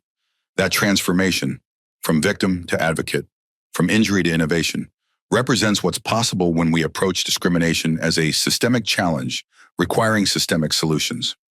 As Amara concluded her address, the audience rose in standing ovation, not just appreciating her personal resilience, but recognizing the substantive transformation her experience had catalyzed across an entire industry. The applause continued as she returned to her seat, where her parents waited with evident pride. They had supported her journey from traumatized teenager to recognized innovator in transportation equity, watching as she transformed personal pain into collective progress. That was remarkable, Elijah told his daughter quietly. Indeed, Sophia agreed. You've accomplished more in 1 year than most achieve in a lifetime. Amara shook her head slightly. We've accomplished it together. What happened to me created visibility and accountability, but the transformation required everyone in this room, executives willing to change policies, engineers developing monitoring tools, advocates maintaining pressure, regulators establishing standards. Her perspective reflected the summit's central theme, that meaningful transformation required collaborative effort across sectors and stakeholders. Not just assigning blame for discriminatory practices, but creating systems where equal treatment was structurally guaranteed rather than individually negotiated. As the summit continued with technical presentations and policy discussions, its success was already evident in the unprecedented collaboration between groups that had previously viewed each other with suspicion or hostility. Aviation executives engaged productively with civil rights advocates. Technology developers aligned their innovations with regulatory frameworks. Government officials partnered with private industry to establish meaningful standards. The lasting impact of Flight 347 extended far beyond one airline or incident. It had fundamentally reshaped how commercial transportation approached passenger treatment, replacing discriminatory profiling with standardized protocols, subjective assessments with objective verification, and institutional defensiveness with accountability and remedy. Amara's bloodied wrist had become the catalyst for an industry-wide transformation that continued expanding 1 year later, not through punishment alone, but through innovation, collaboration, and commitment to structural change. Family reflection. The Reynolds family home in Brookline offered a welcome sanctuary from the summit's public intensity. As evening settled over the meticulously landscaped garden, Elijah, Sophia, and Amara gathered on the terrace, the warm summer air carrying the scent of flowering jasmine. I still can't believe it's been a full year, Sophia remarked, pouring herbal tea for herself and Amara while Elijah opted for a small glass of scotch. Sometimes it feels like yesterday, and other times it seems like a lifetime ago. Amara nodded, gently tracing the faint scars on her wrist, an unconscious gesture she still made when contemplative. The summit really drove home how much has changed. Seeing airline executives enthusiastically implementing equity monitoring systems that would have been unimaginable a year ago. Change rarely happens voluntarily, Elijah observed, swirling the amber liquid in his glass. It usually requires a catalyst, often a crisis that makes the cost of maintaining the status quo greater than the cost of transformation. That's what Flight 347 became, Sophia agreed. Not just a personal injury, but a financial catastrophe and legal liability that made discrimination simply too expensive to maintain. The family rarely discussed the incident in these terms when cameras were present or journalists were listening. Their public narrative necessarily emphasized progress and transformation rather than the raw emotions that had driven their initial response. But here, in the privacy of their home, they could acknowledge the complex reality of what had occurred and how they had responded. I wanted to burn their airline to the ground that day, Sophia admitted quietly, looking out over the garden. When I saw your wrists, the sutures, the blood on your MIT sweatshirt, I wanted nothing less than complete destruction for everyone involved. Elijah nodded solemnly. I considered it. Quantum Tech could have withdrawn all technology support from their reservation systems, aircraft management platforms, maintenance diagnostics. We could have effectively grounded their entire fleet within 48 hours. Amara looked at her parents with newfound appreciation. She had always known they were protective, but the depth of their rage, controlled, channeled, but profound, had rarely been so explicitly acknowledged. You both chose a better path, she observed. You chose it, Elijah corrected. Your insistence on systemic change, rather than just punishment or compensation, guided our entire approach. I still wanted punishment, Sophia clarified with a slight smile. I just recognized that bankrupting one airline wouldn't prevent the next passenger from experiencing similar discrimination. Your perspective made us think bigger. They sat in comfortable silence for a moment, watching the garden lighting activate automatically as darkness deepened. The peaceful setting contrasted sharply with the institutional environments where they had fought for accountability and change over the past year. Courtrooms, corporate boardrooms, regulatory hearings, legislative chambers. What I still struggle with, Amara finally admitted, setting down her teacup, is the knowledge that what happened to me happens constantly to people without our resources. I got justice because Dad is Elijah Reynolds of Quantum Tech. I got attention because Mom is Dr. Sophia Reynolds of Mass General. I got documentation because Mr. Ramirez decided to record what was happening. That's precisely why we created the foundation, Elijah reminded her, to provide those resources to people who would otherwise lack them. The Reynolds Foundation for Transportation Equity, funded entirely from the verdict's compensatory damages, had established legal support services for discrimination victims, developed documentation and advocacy tools for travelers without technological access, and created educational programs addressing systemic bias in transportation. The foundation is making a difference, Amar acknowledged.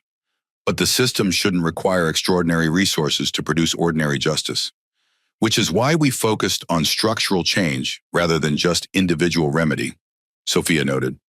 The monitoring systems, verification standards, and regulatory frameworks we've helped implement protect everyone, not just those with means to fight back. Again, silence settled between them, not uncomfortable, but reflective.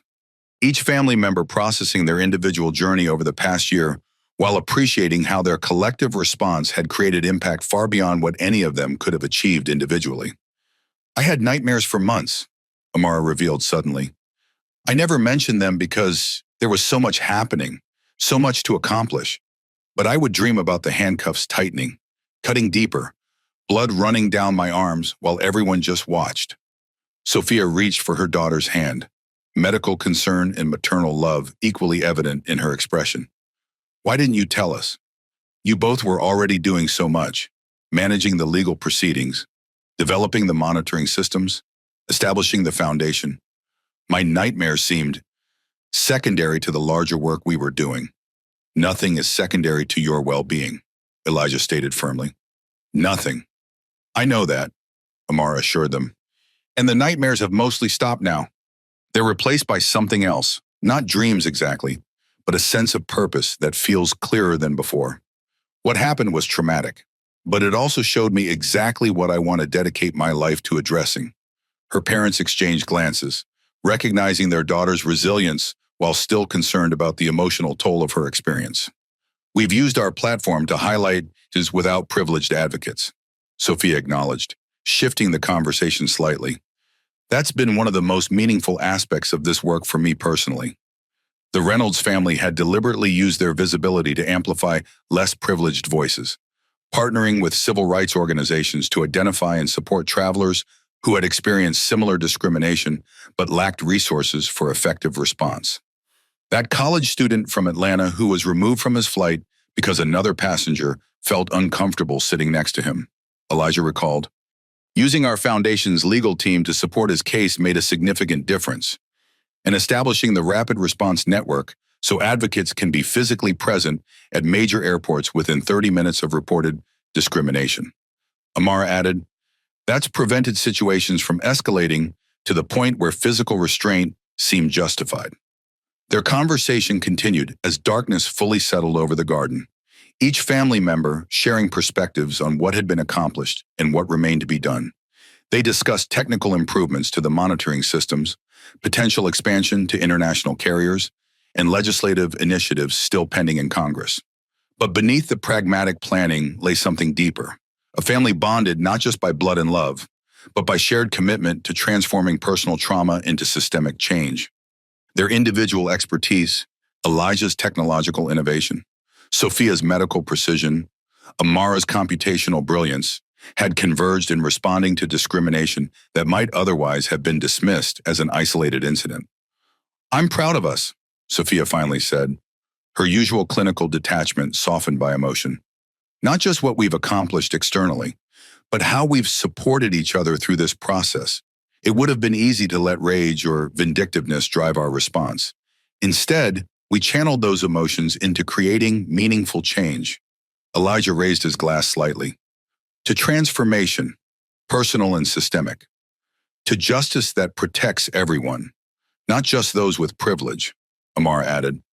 "And to a remarkable daughter who showed more wisdom at 17 than most people demonstrate in a lifetime," Sophia concluded. As they continued their evening together, the conversation gradually shifted to other topics: Amara's upcoming research project, Sophia's new neurosurgical technique, Elijah's quantum computing breakthroughs. Life continued beyond the traumatic experience that had temporarily defined their family narrative, but the lessons remained: how systems could enable discrimination through seemingly neutral protocols, how accountability required documentation and visibility, how meaningful change demanded addressing structural rather than just individual dimensions. The faint scars on Amara's wrist would always remain, physical reminders of trauma experienced and overcome, but they had been transformed from symbols of victimization to catalysts for innovation and change, much like the Reynolds family itself had evolved from seeking personal remedy to creating systemic transformation. In that evolution lay perhaps the most significant impact of Flight 347, the demonstration that even the most painful experiences could be channeled toward constructive rather than destructive outcomes, not through forgiveness alone, but through commitment to preventing similar harm for others less privileged and protected. Legacy and future. The Harvard Law School lecture hall fell silent as Professor James Morrison introduced the day's case study. The Reynolds v. Lux Global Airlines decision fundamentally reshaped civil rights enforcement in commercial transportation. Today, we're honored to have one of the central figures in that case joining us to discuss its lasting implications. Amara Reynolds, now completing her sophomore year at MIT while simultaneously developing transportation equity technologies, approached the podium with composed confidence. At 19, she had already been featured in Time magazine's 100 Most Influential People, recognized not just for experiencing discrimination, but for transforming that experience into systemic change. "The case that bears my name," she began, her voice clear in the hushed auditorium, "is often framed as a story of individual injury and remedy, but its true significance lies in establishing what we now call the Reynolds Standard for discrimination cases, the recognition that discriminatory impacts matter more than discriminatory intent." The law students listened attentively as Amara explained how the case had shifted the legal framework from requiring proof of explicit bias to examining patterns of disparate treatment regardless of stated purpose or policy language. Before Flight 347, airlines could implement protocols that produced predictably discriminatory outcomes while maintaining plausible deniability about their intent. She explained, "The passenger verification protocols directed employees to apply additional scrutiny to travelers who didn't match the typical premium class profile, language that sounds neutral but produces biased implementation." Professor Morrison nodded agreement. The Reynolds Standard now requires examination of both policy language and practical outcomes. Practices that disproportionately affect protected groups face heightened scrutiny regardless of their stated purpose. This legal evolution had expanded far beyond aviation, influencing civil rights enforcement across commercial services, from banking to healthcare to housing.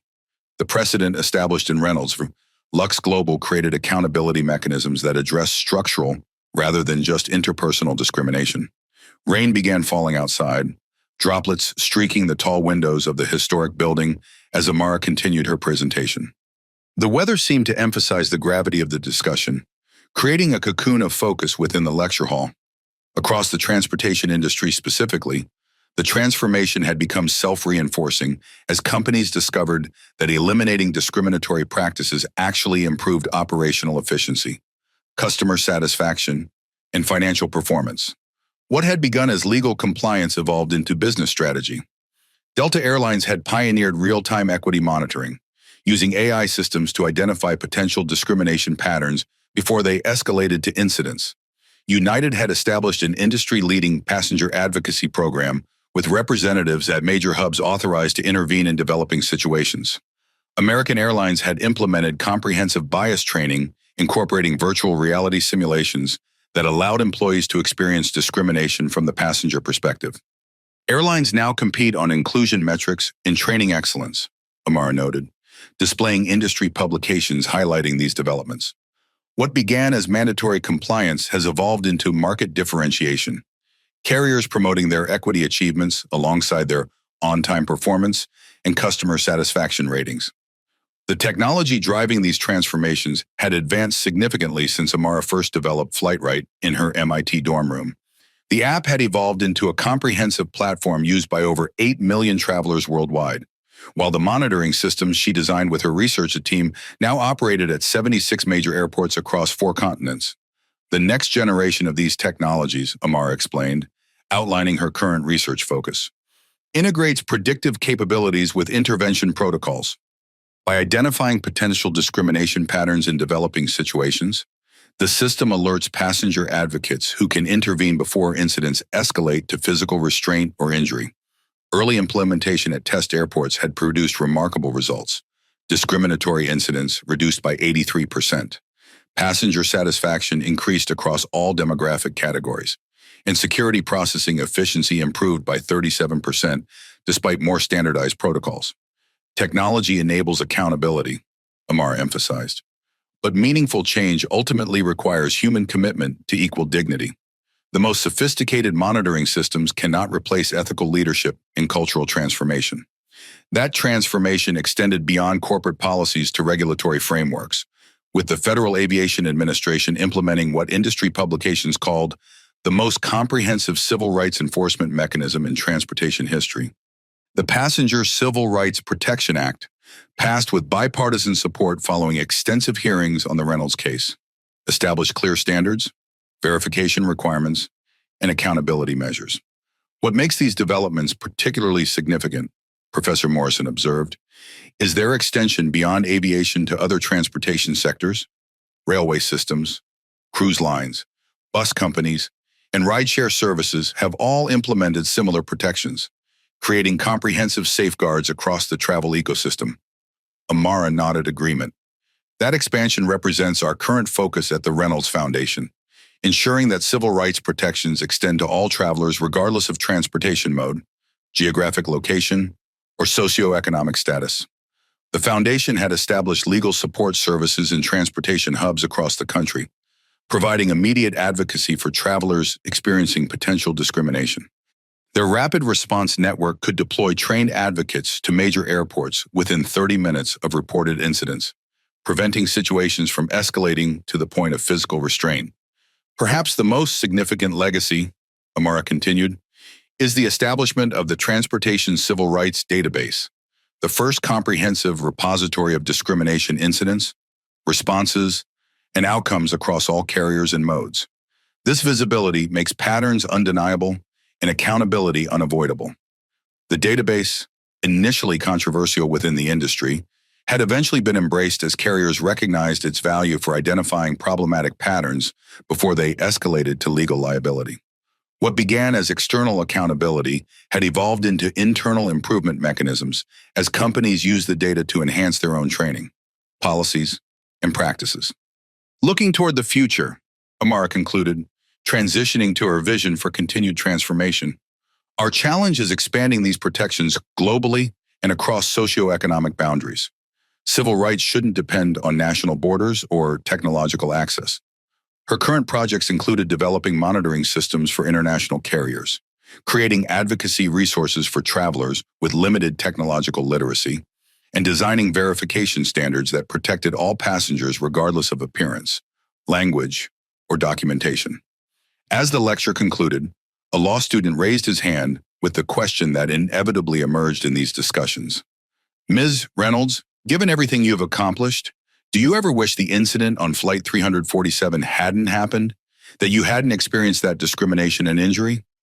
The room grew even more silent, if possible, as students leaned forward to hear her response. Amara considered the question thoughtfully before responding. That's a complex question. I would never wish anyone to experience what I experienced that day.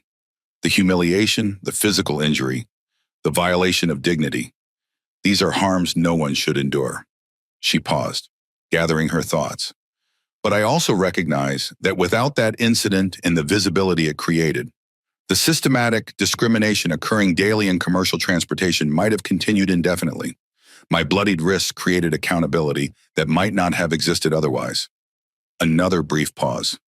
The most powerful response to discrimination isn't anger, though that's valid. It's strategic, systematic change that makes discrimination impossible to hide and uncomfortable to practice. That's the transformation we've been working to create, not just punishing what happened to me, but preventing it from happening to others. As Amara concluded her lecture, the students rose in standing ovation, recognizing not just her personal resilience, but her transformation of individual trauma into collective progress. What had begun as a teenager's bleeding wrists had evolved into industry-wide standards, technological innovations, and legal precedents that protected countless travelers. The Reynolds case, Professor Morrison concluded as the applause subsided, represents perhaps the most comprehensive response to discrimination in transportation history, addressing not just the symptoms, but the structural foundations that enabled discriminatory treatment. Its legacy continues expanding as technologies develop, standards evolve, and protections extend across transportation modes and national boundaries. That legacy extended far beyond what anyone could have anticipated when Heather Whitfield first blocked Amara's path to business class seating. What might have remained an isolated incident, traumatic for the individual but insignificant to the system, had instead catalyzed fundamental transformation in how commercial transportation approached passenger treatment, security verification, and civil rights protection. The scars on Amara's wrists had faded almost completely, visible now only under close examination. But the systems, standards, and protections they had inspired continued expanding, ensuring that dignity in transportation wasn't just individually experienced, but structurally guaranteed. Have you ever witnessed discrimination while traveling? Your documentation could be the difference between an isolated incident and meaningful change. Just as Miguel Ramirez's video created accountability for what happened to Amara, your willingness to be an active witness can protect vulnerable travelers and transform discriminatory systems. If you see someone being unfairly targeted, don't just watch, document. Record video when legal and safe to do so, noting times, locations, employee information, and specific behaviors. Your evidence could provide essential documentation for addressing both individual incidents and systemic patterns. Experience discrimination yourself. Remember, you're not alone. The Flight Right app and Transportation Civil Rights Hotline 1-800-500-55-TCRD provide immediate advocacy and support. No one should face discrimination while traveling, and these resources connect you with trained advocates who can help. Share this story with family and friends who travel. The more people who understand their rights and documentation options, the stronger our collective protection against discrimination becomes. Like and subscribe to Blacktail Stories for more powerful accounts of individuals who transformed personal trauma into systemic change. Ring the notification bell to be alerted to new stories of resilience and justice. Remember, change happens when prepared people document and respond strategically to discrimination. Together, we can create transportation systems where dignity isn't negotiated based on appearance or assumptions. It's guaranteed by design and protected through vigilance.